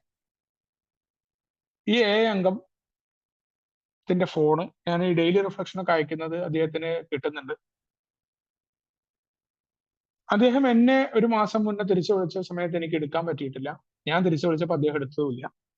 ഈ മനുഷ്യന്റെ ഒരു ഒരു പെൺകുട്ടിയാണ് ഫോൺ എടുത്തത് എന്ന് മനസ്സിലാവുകയും, ഈ പെൺകുട്ടി അദ്ദേഹത്തിന്റെ പേര് പറഞ്ഞുകൊണ്ടാണ് പറയുന്നത്. വളരെ കൂളായിട്ടാണ് സംസാരിക്കുന്നത്. അയാൾ മരിച്ചു എന്ന് എന്നോട് പറയുന്നു. അയാളുടെ മകളാണെന്ന് പറഞ്ഞു. അദ്ദേഹം നിങ്ങൾ മെമ്പർ അല്ലേ എന്ന് എന്നോട് ചോദിക്കുന്നുണ്ട്. ഞാൻ പറഞ്ഞു അതെ. എനിക്ക് വല്ലാതെ ഷോക്കായി. എന്താണ് അവരോട് പറയേണ്ടതെന്ന് അറിയില്ല. അയാളുടെ മകളാണ്, കല്യാണപ്രായമായ ആ മകളുടെ കല്യാണക്കാര്യവും അവളുടെ ജീവിതത്തിനെ എങ്ങനെ കൊണ്ടുപോകണമെന്നറിയാത്ത വ്യതകളും പങ്കുവെക്കുന്ന ആ അംഗം മരണപ്പെട്ടിരിക്കുന്നു. ഞാൻ എന്തായാലോട് പറയും? എനിക്ക് കപടമായിട്ട് അല്ലെങ്കിൽ ദൈവവുമായിട്ട് ബന്ധപ്പെട്ട് എനിക്ക് അങ്ങനെ പറയാൻ തോന്നിയില്ല. കാരണം ആത്മാർത്ഥം ഉണ്ടാവില്ല. ഞാൻ വല്ലതും അങ്ങനെ പറഞ്ഞു. എനിക്ക് അങ്ങനത്തെ ആൾക്കാരോട് എന്താ പറയേണ്ട എന്നറിയാത്ത ഒരു കുഴപ്പമുണ്ട്. ഞാനിങ്ങനെ വളരെ വിഷമത്തോടു കൂടി, പക്ഷെ ആ കുട്ടി ഭയങ്കര ആത്മവിശ്വാസത്തോടു കൂടിയാണ് സംസാരിക്കുന്നത്. മാത്രമല്ല, ഞാൻ ആ വിഷമം ദുഃഖത്തിലൊക്കെ പങ്കുചേരുന്നു എന്ന് പറഞ്ഞിട്ട് ഞാൻ തൊട്ടടുത്ത് ചോദിച്ചത്, നിങ്ങളുടെ കുടുംബത്തിന്റെ കാര്യങ്ങൾ എങ്ങനെയാണ്? പിന്നെ എനിക്ക് എന്താ പറയേണ്ട അറിയില്ല. ഉടനെ ആ കുട്ടി പറഞ്ഞ ഒരു മറുപടി, എനിക്ക് എന്റെ മകളെ ആ കുട്ടിയിൽ കാണാൻ പറ്റി. എനിക്ക് തോന്നുന്നു ആ പെൺകുട്ടിക്ക് 21 വയസ്സായിട്ടുണ്ട്. ആ കുട്ടി പറഞ്ഞു, അങ്ങളെ വളരെ അടിപൊളിയായിട്ടാ പോകുന്നത്. നിന്ന് ആലോചിക്കണം, ഒരു മാസമായിട്ടുള്ള ആ കുട്ടിയുടെ പിതാവ് മരിച്ചിട്ട് വളരെ അടിപൊളിയായിട്ടാണ് പോകുന്നത്. ഈ പ്രസ്തുത പിതാവ് ഉള്ളപ്പോൾ സഹായിക്കാതിരുന്ന ആ കുട്ടിയുടെ ആങ്ങളമാർ, ഇയാളുമായിട്ട് ശത്രുത ഉണ്ടായിരുന്ന ആളുകൾ അവരുടെ കാര്യം നോക്കി. ചുരുക്കം പറഞ്ഞാൽ ഇപ്പോഴത്തെ കറണ്ട് സ്റ്റാറ്റസ് പോലും എനിക്കറിയാം. എന്നോട് പറഞ്ഞിട്ടുണ്ട് അവര്. ഞാൻ DR എന്നൊക്കെ അവരെടുത്ത് മാറ്റിയിരുന്നു. പക്ഷെ ആ കുട്ടി ആഗ്രഹിച്ച, ഇദ്ദേഹം കണ്ടെത്തിയ ആളെയല്ല കെട്ടിയത്. ആ കുട്ടി ആഗ്രഹിച്ച രീതിയിൽ കല്യാണം നടക്കുന്നു. സ്ത്രീധനം കൊടുക്കാതെ കിട്ടുക. ആ കുട്ടിയുടെ സ്ത്രീധനവും കല്യാണവും പറഞ്ഞ് അതിനു വേണ്ടിയാണ് താൻ ഈ മാർഗം ചെയ്തതെന്ന് പറഞ്ഞ മനുഷ്യൻ. ഇപ്പൊ ഞാനില്ലെങ്കിലും ഈ ലോകം വളരെ മനോഹരമായി മുന്നോട്ട് പോകും. എന്റെ തോന്നൽ മാത്രമാണ്, ഞാൻ എന്റെ മക്കൾക്ക് വേണ്ടിയിട്ടാണ്, എന്റെ ഭാര്യയ്ക്ക് വേണ്ടിയിട്ടാണെന്നുള്ളത് എന്റെ തോന്നലാണെന്ന് ഈ ഒരു അനുഭവം എന്നെ പഠിപ്പിച്ചിട്ടുണ്ട്. ആലോചിക്കണം, ഈ ലോകം മുന്നോട്ട് പോകും. നമ്മൾ വെറുതെ കരുതാണ് നമ്മളില്ലെങ്കിൽ ഈ ലോകത്തിൽ എന്തോ സംഭവിക്കുന്നതാണ്. അപ്പൊ അത് നമ്മളെ സാധ്യമാക്കുന്ന ഒന്നാണ്. നമ്മുടെ സ്വാർത്ഥത കളയണമെന്നുണ്ടെങ്കിൽ ആദ്യം ഞാൻ ഈ ലോകത്തില് ഇമ്പോർട്ടന്റ് ആവുന്ന എങ്ങനെ അറിയോ? ആദ്യം ഞാൻ ഒന്നും അല്ല എന്നുള്ള ബോധ്യം അത് ഞാൻ പുതുക്കുമ്പോഴാണ്. എന്റെ സ്വാർത്ഥത, എന്നെ കേന്ദ്രീകരിച്ച് ഈ പ്രപഞ്ചം പോകുന്നു എന്ന എന്റെ ചിന്ത, അത് ഞാൻ മാറ്റണം. എന്റെ സത്യമില്ലായ്മ, എനിക്കത് പറയാൻ പറ്റുന്നുണ്ടോ? സത്യം ഇന്ന് എനിക്കില്ല. ഞാൻ നുണ പറയുന്നവനാണ്. സത്യത്തിന്റെ മാർഗത്തിലല്ല പോകുന്നത്. എനിക്ക് വിദ്വേഷം വരുന്നുണ്ട് ആൾക്കാരോട്. അതേപോലെ ഭയം ഉണ്ടാകുന്നുണ്ട്. ഭയം, ആകുലത കൊണ്ടാണ് ഞാൻ പലതും ഇങ്ങനെ വെട്ടിപ്പിടിക്കാനും എല്ലാം ഇങ്ങനെ കൈപ്പിടിയിലാക്കാനും ഒക്കെ ശ്രമിക്കുന്നത്. വല്ലാത്ത ഭയമാണ്. ആൾക്കാരെന്താ പറയുക എന്നുള്ള ഭയം തൊട്ട് നിരവധി ഭയങ്ങളുണ്ട്. ഇപ്പൊ എന്നോട് പറയാണ്, ജീവിതകാലം മുഴുവൻ ഞാൻ തുടരേണ്ട കാര്യത്തിൽ പ്രധാനപ്പെട്ടത് സ്വാർത്ഥത, എന്റെ സത്യമില്ലായ്മ, എന്റെ വിദ്വേഷം, എന്റെ ഭയം. ഇത് നിരീക്ഷിച്ചുകൊണ്ട് തുടരാനാ 10-ാം പടി എന്നോട് പറഞ്ഞു. അതിലേതെങ്കിലും തല പൊക്കുമ്പോ, അപ്പൊ ഇതൊക്കെ എന്റെ ഉള്ളിൽ തല പൊക്കുന്നുണ്ട്. ഞാൻ പുരോഗതിയിലേക്ക് പോയിക്കൊണ്ടിരിക്കുകയാണ്. ഇത് കടന്നു വരുമ്പോ ഞാൻ എന്ത് ചെയ്യണം? അത് നീക്കി തരുന്നതിനായിട്ട് അവിടെയാണ് ആ ദൈവം, വലിയ ശക്തി എന്ന ആശയം കടന്നു പ്രാർത്ഥിക്കാൻ പറഞ്ഞു. നമ്മൾ നമ്മളോട് തന്നെ പറച്ചിലായിട്ട് അവിടെ പ്രാർത്ഥന മാറുന്നു, യാചനയല്ല. ഇത് നീക്കി തരാനായിട്ടുള്ള പ്രാർത്ഥന നമ്മൾ ആദ്യം അഡ്മിറ്റ് ചെയ്യാണ്. ഐ ആം പവർലെസ് ഈ കാര്യങ്ങളിൽ. എന്നിട്ട് ആത്മാർത്ഥമായിട്ട് ആരോടെങ്കിലും അതിനെപ്പറ്റി ചർച്ച നടത്തണം. അതുകൊണ്ടാണ് പ്രോഗ്രാമും സ്പോൺസറും ഈ പ്രോഗ്രാം അറിയുന്ന ആളോടും പറയേണ്ട കാര്യം അഭിമാനബോധം സന്തുലിതമാക്കണം എന്ന് പറയുന്ന കാര്യമൊക്കെ 10-ാമത്തെ പടിയിൽ എല്ലാ പടികളും കടന്നു വരുന്നുണ്ട്. അതുവരെയുള്ള 1 മുതൽ 9 വരെയുള്ള പടികൾ. അവിടെ ആരെങ്കിലും ദ്രോഹിച്ചിട്ടുണ്ടെങ്കിൽ തീർച്ചയായിട്ടും നമുക്ക് പുതിയൊരു രീതിശാസ്ത്രം, നമ്മുടെ ഒരു പരിശീലനമാണ് ബാക്കി പടികളൊക്കെ. അത് പ്രാവർത്തികമാക്കേണ്ട ഇടം കൂടിയാണ് 10-ാം പടി. ഞാൻ അവിടെ എന്ത് ചെയ്യണം? പരിഹാരം ചെയ്യണം. അതൊരു സോറി പറച്ചിലായിരിക്കാം, അല്ലെങ്കിൽ 9-ാമത്തെ പടിയുടെ രീതിയിലേക്കുള്ള എല്ലാവരോടും പോയിട്ട് ഇങ്ങനെ സോറി പറയണല്ല. വീണ്ടും വീണ്ടും തെറ്റുകൾ പറ്റുമ്പോൾ കുട്ടികൾ പറയണ പോലെ അയ്യോ ഐ ആം സോറി എന്ന് പറയാ, വീണ്ടും ആവർത്തിക്കുക. അതല്ല. പറയുന്ന 9-ാമത്തെ പടിയുടെ പ്രാക്ടിക്കൽ ആയിട്ടുള്ള പരിഹാരങ്ങൾ ചെയ്യുക. എന്നിട്ട് സഹായിക്കാൻ സാധിക്കുന്ന ആരുടെയെങ്കിലും കാര്യത്തിലേക്ക് ചിന്തകൾ തിരിച്ചുവിടുക. അത് ഏറ്റവും കൂടുതൽ പ്രയോജനപ്രദമായിട്ടുള്ള കാര്യമുണ്ട്. എന്നെ തന്നെ കേന്ദ്രീകരിച്ച് എന്റെ ജീവിതം വല്ലാത്ത പ്രതിസന്ധിയിലാണെന്ന് കരുതിയിരുന്ന മുഹൂർത്തങ്ങളിലൊക്കെ ഞാൻ ചെയ്തിരുന്നത് ഇതായിരുന്നു. ഈ 3-ാമത്തെ പടിയുടെ പ്രാർത്ഥന അത് എന്റെ ഉള്ളിലേക്ക് കടന്നു വരുന്നു. ഞാനല്ല ഡയറക്ടർ, ദൈവം ആഗ്രഹിക്കുന്ന വിധത്തിലേക്ക് എന്നെ മാറ്റുക, എന്നെ സ്വീകരിക്കുക എന്ന് പറഞ്ഞുകൊണ്ട് അതിനെക്കുറിച്ച് ചർച്ച ചെയ്തുകൊണ്ട് ഏതെങ്കിലും ആളുകളെ, മറ്റു മനുഷ്യരുടെ വിഷമങ്ങൾ അവിടെ ഒന്ന് ഉപദേശിക്കാനോ, അവരുടെ പണ്ട് കാലത്തൊക്കെ ഒരു മദ്യാസക്തൻ കടന്നു വരുമ്പോ പുതുതായിട്ട് കടന്നു വന്നാൽ ഞാൻ അവന്റെ സീനിയർ ആണെന്നുള്ള ഭാവന ഒറ്റയടിക്ക് അവനെ അങ്ങ് ശരിയാക്കി കളയാന്ന് ധരിച്ചിരുന്ന ഒരു വിഡ്ഢിയായിരുന്നു. അല്ലെങ്കിൽ എന്റെ ഷെയറിംഗ് കൊണ്ട് ഇവനെപ്പം സുഖപ്പെടുന്നു പറഞ്ഞിട്ട് ഞാൻ ഒരു 1/2 മണിക്കൂർ അങ്ങ് ഷെയർ ചെയ്യുക. ആ ചങ്ങാതിയൊക്കെ ഇട്ടിട്ട് പോവാത്ത ഭാഗ്യം പല ആൾക്കാർ മീറ്റിങ്ങിൽ. ഒരാള് വന്നു അയാളെ പരിചയപ്പെട്ട ആൾക്ക് എന്താന്ന് മനസ്സിലാവുന്നതിന് മുന്നേ ഞാൻ വിചാരിക്കുന്ന എന്റെ കഠിനമായ അനുഭവങ്ങൾ മറ്റുള്ളവരെ സഹായിക്കുക എന്നാണ്. അവരെ കേട്ടിരിക്കില്ല, വലിയ ഉപദേശം പറച്ചിലല്ല. അങ്ങനെ ഉപദേശം പറയുകയാണെങ്കിൽ സ്വന്തം കുടി മാറ്റാൻ പറ്റാത്ത ആളാ ഞാൻ എന്നിട്ട് മറ്റുള്ളവരെ മാറ്റാൻ നിൽക്കുക. അവിടെ എന്താ സഹായം? അവിടെ പറ്റുന്ന ആളുകളോട് ഒരു മീറ്റിംഗിൽ എന്റേതായ ടേണിൽ ഒരു അനുഭവം പറയലാണ്, കേട്ടിരിക്കലാണ്. അല്ലെങ്കിൽ എനിക്കറിയാത്ത കാര്യങ്ങൾ ഉപദേശം കൊടുക്കാതിരിക്കലാണ്, അവനെ കേൾക്കലാണ്. ചിലപ്പോൾ അവന് കേട്ടിരുന്നാൽ മാത്രം മതിയാവും. ചിലപ്പോൾ വിഡ്ഢിത്തരങ്ങളായിരിക്കും പറയുക. ഇതൊക്കെ പതുക്കെ സാധിച്ചൊരു കാര്യമാണ്. അതുകൊണ്ടാണ് എന്താ പറയുക, മറ്റുള്ളവരിലേക്ക് ശ്രദ്ധ തിരിക്കുക. ഞാൻ അവനെ സഹായിക്കുന്നു എന്ന മനോഭാവത്തിലല്ല, മറിച്ച് അവനോട് നന്ദിയുള്ളവനായിരിക്കുക. അവനോട് സംസാരിക്കാൻ പറ്റുന്നതുകൊണ്ടാണ് എന്റെ സുബോധം നിലനിൽക്കുന്നത് എന്നുള്ളത്. അപ്പൊ നമുക്ക് അവരെ പഠിപ്പിക്കാനൊന്നും തോന്നില്ല. പഠിപ്പിക്കാനൊന്നും പറ്റില്ല ഒന്നും, നമുക്ക് പഠിക്കാനേ പറ്റൂ. അതുകൊണ്ടാണ് സഹായിക്കാൻ സാധിക്കുന്ന ആരുടെയെങ്കിലും കാര്യത്തിലേക്ക് ഞാൻ എന്റെ ചിന്തയെ തിരിച്ചുവിടുകയാണ്. അവർക്ക് വേണ്ട സഹായം എന്താണെന്ന് അറിയാനുള്ള ശ്രമം നടത്തുകയാണ്. ആവശ്യത്തിന് മാത്രമുള്ള സംസാരം. അതെന്താണ്? അവിടെയാണ് സ്നേഹവും മറ്റുള്ളവരോടുള്ള സഹിഷ്ണുതയുമാണ് എന്റെ നിയമസംഹിത. സ്നേഹമുണ്ടായിരിക്കുക, സഹിഷ്ണുത ഉണ്ടായിരിക്കുക. സഹിഷ്ണുത എന്താണ്? കേട്ടിരിക്കുക, അവരുടെ പ്രശ്നങ്ങളെ കുറിച്ച് അറിയുക, എന്റെ ഡൊമൈൻ അല്ലെങ്കിൽ എന്റെ ചിന്തയിൽ നിന്ന് വിധിക്കാതിരിക്കുക. അതെനിക്ക് ഏറ്റവും പ്രധാനമായിരുന്നു. ഞാൻ ഏത് കാര്യത്തെക്കുറിച്ചും എനിക്കൊരു കാഴ്ചപ്പാടുണ്ട്. ഉടൻ തന്നെ ഒരാള് ഇപ്പൊ നമ്മുടെ ഒരു 4-5 പേര് കൂടി സംസാരിക്കുമ്പോൾ എന്റെ ആശയത്തിനെതിരെ പറഞ്ഞ ഉടനെ ഞാൻ കയറി എതിർത്ത് പറയാം. അത് ശരിയല്ല. അല്ലെങ്കിൽ ഇങ്ങനെ പാടൂ. മറ്റുള്ളവരുടെ സ്വകാര്യമായ കാര്യങ്ങൾ അവന്റെ സഹോദരങ്ങളിലേക്ക് ഏർപ്പെടുക. അല്ലെങ്കിൽ ഇപ്പോ ഉദാഹരണമായിട്ട് ഞാനിപ്പോ പാൻപരാക്കും മറ്റേതും സിഗരറ്റും തമ്പാക്കു ഉപയോഗിക്കാതെയായിട്ട് കുറച്ചായി. അപ്പൊ ഞാന് ഈ തമ്പാക്കു ഉപയോഗിക്കേണ്ടതൊക്കെ വലിയൊരു ദോഷമായിട്ട്, കാരണം എനിക്കത് പറ്റി എന്നുള്ളത് എനിക്കറിയാം. വളരെ സ്ട്രഗിൾ ചെയ്തിട്ടാണ് ഞാനത് കടന്നു വന്നത്. ഇന്ന് അത് ഉപയോഗിക്കുന്ന ഒരാളെ ഞാൻ ഉപദേശിക്കുന്നതിന് എന്തടിസ്ഥാനം? അതല്ല പ്രോഗ്രാം. അയാൾക്ക് ആവശ്യമുള്ളപ്പാട് വരും. അപ്പോൾ ഞാൻ അയാളോട് വലിയ വായിൽ വർത്താനം പറയുമ്പോൾ എന്താ വെച്ചാൽ ഞാൻ എന്തോ ആയി എന്ന ചിന്ത എനിക്ക് കടന്നു വരുന്നുണ്ട്. അതുപോലും ഉണ്ടാവില്ല. അതുകൊണ്ടാണ് സഹിഷ്ണുതയുടെ കാര്യം പറഞ്ഞിട്ടുള്ളത്. അവന്റെ ആശയങ്ങളെ കേൾക്കാനുള്ള തയ്യാറെടുപ്പുണ്ടോ? മീറ്റിംഗിൽ കിട്ടുന്ന ഒരു സാധനം കൂടിയാണ് സഹിഷ്ണുത. അതുകൊണ്ടാണ് നമ്മൾ ക്രോസ് ഷെയർ ചെയ്യാത്തതിന്റെ പ്രധാന കാരണം. അതാണ് നമ്മുടെ ആൽക്കഹോളിക്സ് അനോണിമസ് നമുക്ക് തരുന്ന നിയമസംഹിത എന്ന് പറയാണ്. അപ്പോ അന്വേഷണം സ്വഭാവമായിട്ട് ഞാൻ മാറ്റണം.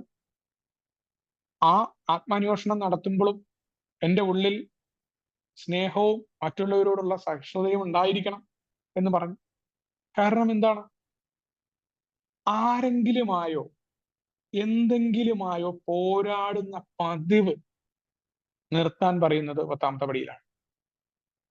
അവിടെ ഒരു പോരാട്ടവും ഇല്ല. മറ്റേത് ഞാൻ ഇങ്ങനെ പോരാടിക്കൊണ്ടിരിക്കുകയായിരുന്നു. എൻ്റെ ജീവിതത്തോടുള്ള പോരാട്ടം എനിക്കുണ്ടായിരുന്നു. എല്ലാത്തിനെയും ഞാൻ ആഗ്രഹിച്ച രീതിയിലേക്ക് കൊണ്ടുപോകാനായിട്ട് ശ്രമിച്ചപ്പോഴാണ് പടികളൊക്കെ ചെയ്തു കഴിഞ്ഞ കാലങ്ങളിൽ പോലും ഞാനൊക്കെ പടികൾ പരിശീലനം മാത്രം, ജീവിതം ഞാൻ ആഗ്രഹിച്ച രീതിയിലാവുന്നില്ല. അപ്പൊ കൂടുതൽ പുതിയ പുതിയ പരിപാടികളൊക്കെ ഞാൻ നോക്കി. ഭയങ്കര പ്രശ്നം. എൻ്റെ ബേസിക് ആയിട്ടുള്ള ആവശ്യങ്ങൾ നിറവേറ്റാൻ പറ്റുന്നില്ല. ഞാൻ ഏതൊക്കെ സംഭവങ്ങൾ പോയി പെടുന്നു അവിടെയൊക്കെ എനിക്ക് പ്രശ്നം. ഒരു വണ്ടി എടുത്തു, അവിടെ ഒരാൾ എന്നെ പറ്റിക്കുന്നു.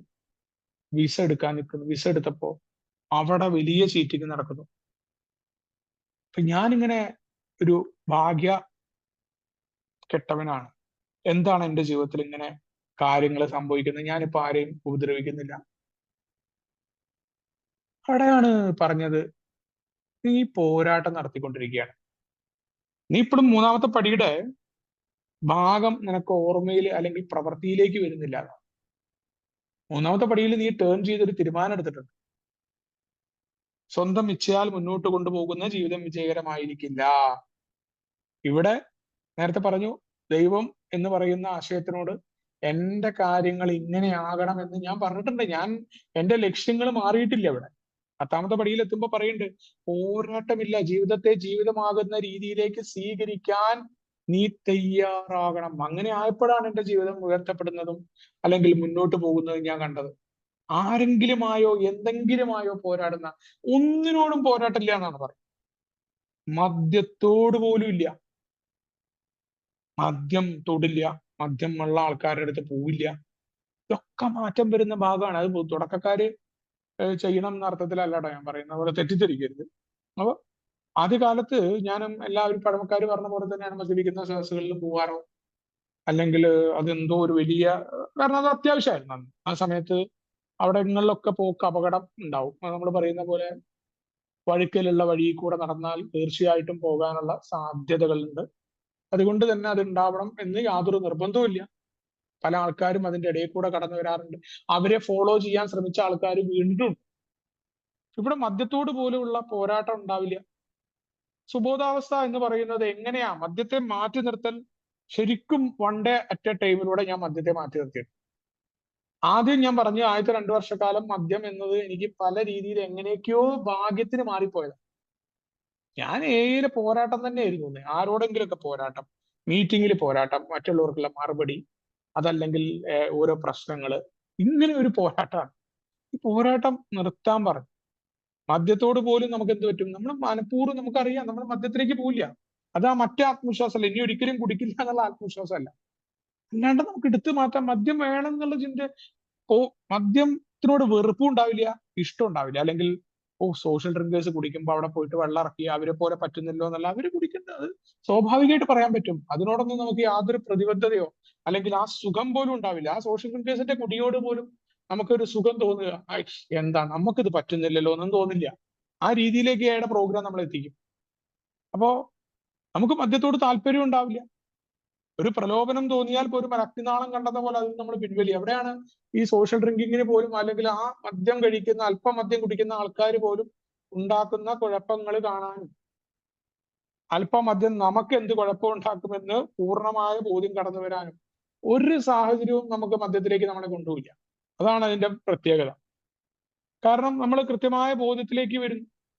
നമ്മൾ വളരെ പ്രതികരണം, ബോധത്തോടു കൂടിയുള്ള പ്രതികരണമാണ് നമുക്ക് വരുന്നത്. ഒരു സ്വാഭാവികമായ രീതിയിൽ സംഭവിക്കുന്ന കാര്യമായിട്ട് നമ്മളെ മാറും. അതല്ല എന്നുണ്ടെങ്കിൽ നമുക്ക് പറ്റില്ല.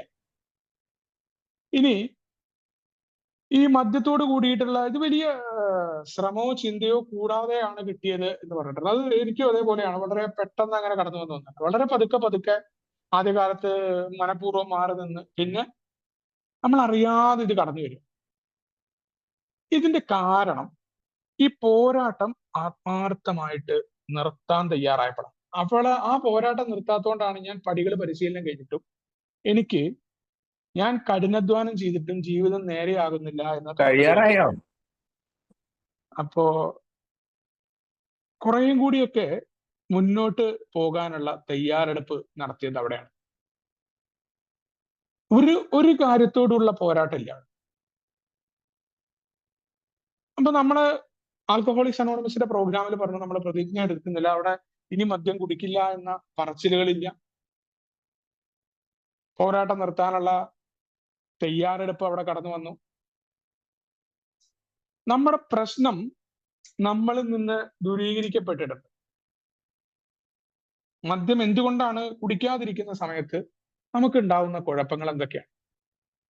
നമുക്ക് സാധാരണഗതിയിൽ പല ആൾക്കാരെ ഉൾക്കൊള്ളാൻ പറ്റുന്നില്ല.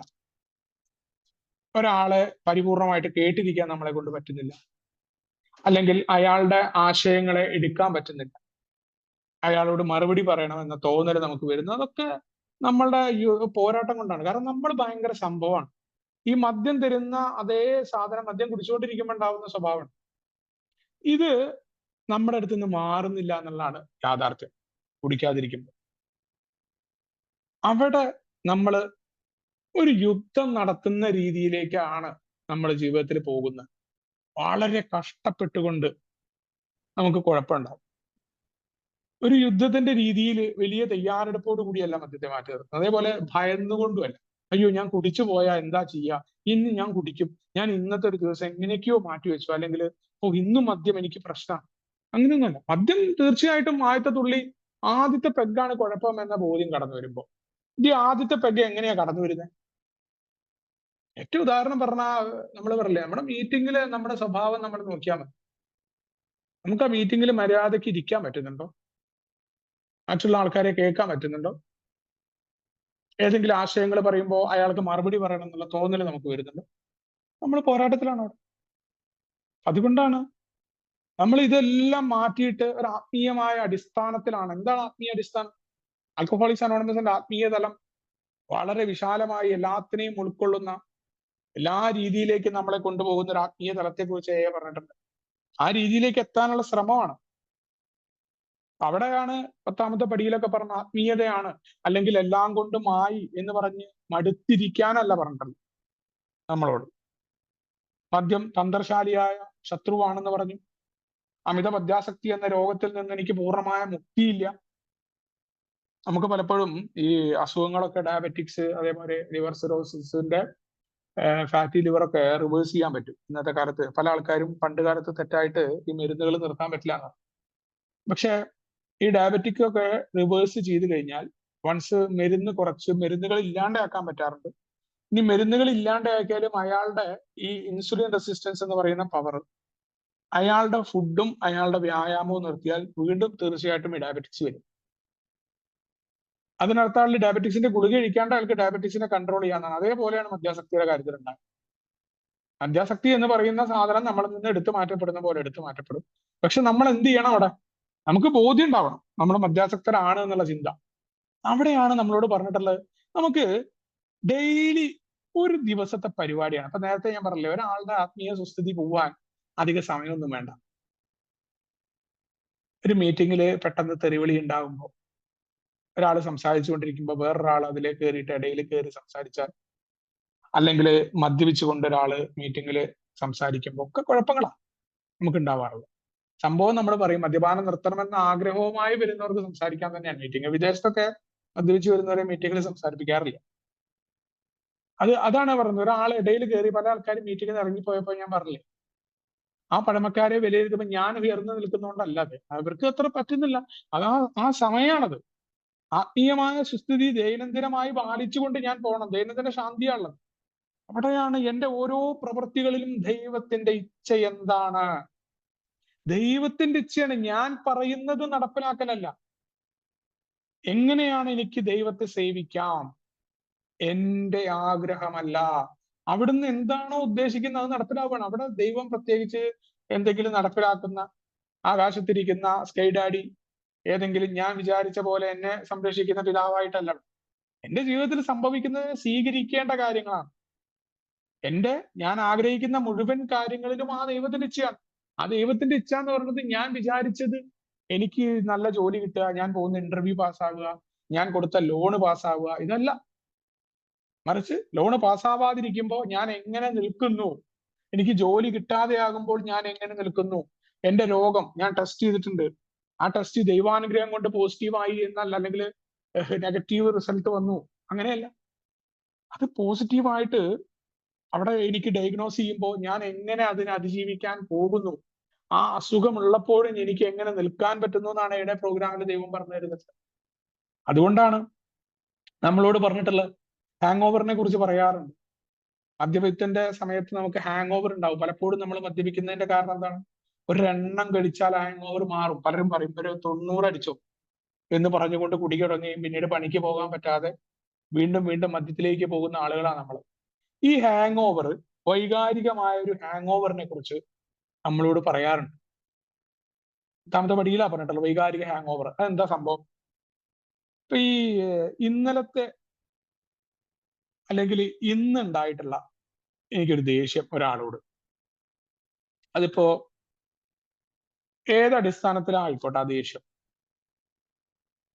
ഒരു കാര്യമില്ലാണ്ട് എന്നെ തെറി വിളിച്ച ഒരാൾ, അല്ലെങ്കിൽ എന്നെ കുറിച്ച് മോശമായിട്ട് പറഞ്ഞ എൻ്റെ ഒരു സുഹൃത്ത്, അല്ലെങ്കിൽ എൻ്റെ ഭാര്യ, ഞാൻ വിചാരിച്ച പോലെ ഭാര്യ കാര്യങ്ങളൊന്നും ചെയ്തിട്ടില്ല, അല്ലെങ്കിൽ എൻ്റെ മകൻ പരീക്ഷയിൽ മാർക്ക് മേടിച്ചിട്ടില്ല, അതേപോലെ എൻ്റെ ലൈഫിൽ വളരെ പ്രധാനപ്പെട്ട ഒരു കാര്യം, അതിൻ്റെ ഒരു കേസ് കോടതിയിലുണ്ട്. ആ കേസിൽ ഞാൻ അപ്പിയർ ചെയ്ത സമയത്ത് വളരെ പെട്ടെന്ന് വിചാരിച്ച വിധിയുടെ അപ്പുറം ഉണ്ടായി, വല്ലാത്ത ഭയം ഉണ്ടായി, എന്തായിരിക്കും എൻ്റെ ഭാവി എന്ന ഒരു കാര്യം കടന്നു. ഇതൊക്കെ കൂടാതെ സോഷ്യൽ മീഡിയ തുറന്നപ്പോൾ ഫേസ്ബുക്കോ ഇൻസ്റ്റഗ്രാമോ ഏതോ ആയിക്കോട്ടെ, എൻ്റെ ഒപ്പം പഠിച്ച 7ാം ക്ലാസ് വരെ എൻ്റെ ഒപ്പം പഠിച്ച ഒരു സുഹൃത്തിന്റെ ഒരു പോസ്റ്റ് കാണും, അയാളും അവനും ഫാമിലി. അപ്പോ എപ്പോഴോ കയറി വന്ന ഞാൻ ശ്രദ്ധിക്കാതെ പോയ ആ പോസ്റ്റ് കാണുമ്പോൾ അവന്റെ ജീവിതം, അവൻ അധ്യാപകനാണ്, അവന്റെ ഭാര്യയ്ക്ക് നല്ല ജോലിയുണ്ട്, അവർ എവിടേക്കോ ടൂർ പോയി ഭയങ്കര അടിപൊളി എൻജോയ്മെന്റ്, അവന്റെ എഴുത്തുകളൊക്കെ വായിക്കുമ്പോൾ എനിക്ക് അവനോട് തോന്നുന്ന അസൂയ. എന്റെ ജീവിതം എന്താ ഇങ്ങനെയായി പോയത്, ഞാൻ എന്താ ഇങ്ങനെ. അവന്റെ വണ്ടി, പിന്നെ അവന്റെ പോസ്റ്റുകൾ, അവന്റെ പ്രൊഫൈൽ ഞാൻ ഇങ്ങനെ ചെക്ക് ചെയ്തിട്ട് മുഴുവൻ ഇങ്ങനെ നോക്കുക. സ്വാഭാവികമായിട്ട് എനിക്ക് അസൂയ കടന്നു, അല്ലെങ്കിൽ ഏതെങ്കിലും വേറെ ഏക്കാരുമായിട്ടൊക്കെ അസൂയ തോന്നുക, പല രീതിയിൽ അസൂയ തോന്നാറ് മറ്റുള്ളവരോട്. അപ്പൊ ഇതെനിക്ക് തെറ്റാണ് എന്ന് എനിക്കറിയാം. പക്ഷെ ഈ പറയുന്ന വികാരങ്ങൾ എനിക്കൊരു ഹാങ് ഓവർ ഉണ്ടാവും. ഇതെനിക്ക് ഹിതമല്ല, എനിക്ക് മോശമാണെന്ന് എനിക്കറിയാം.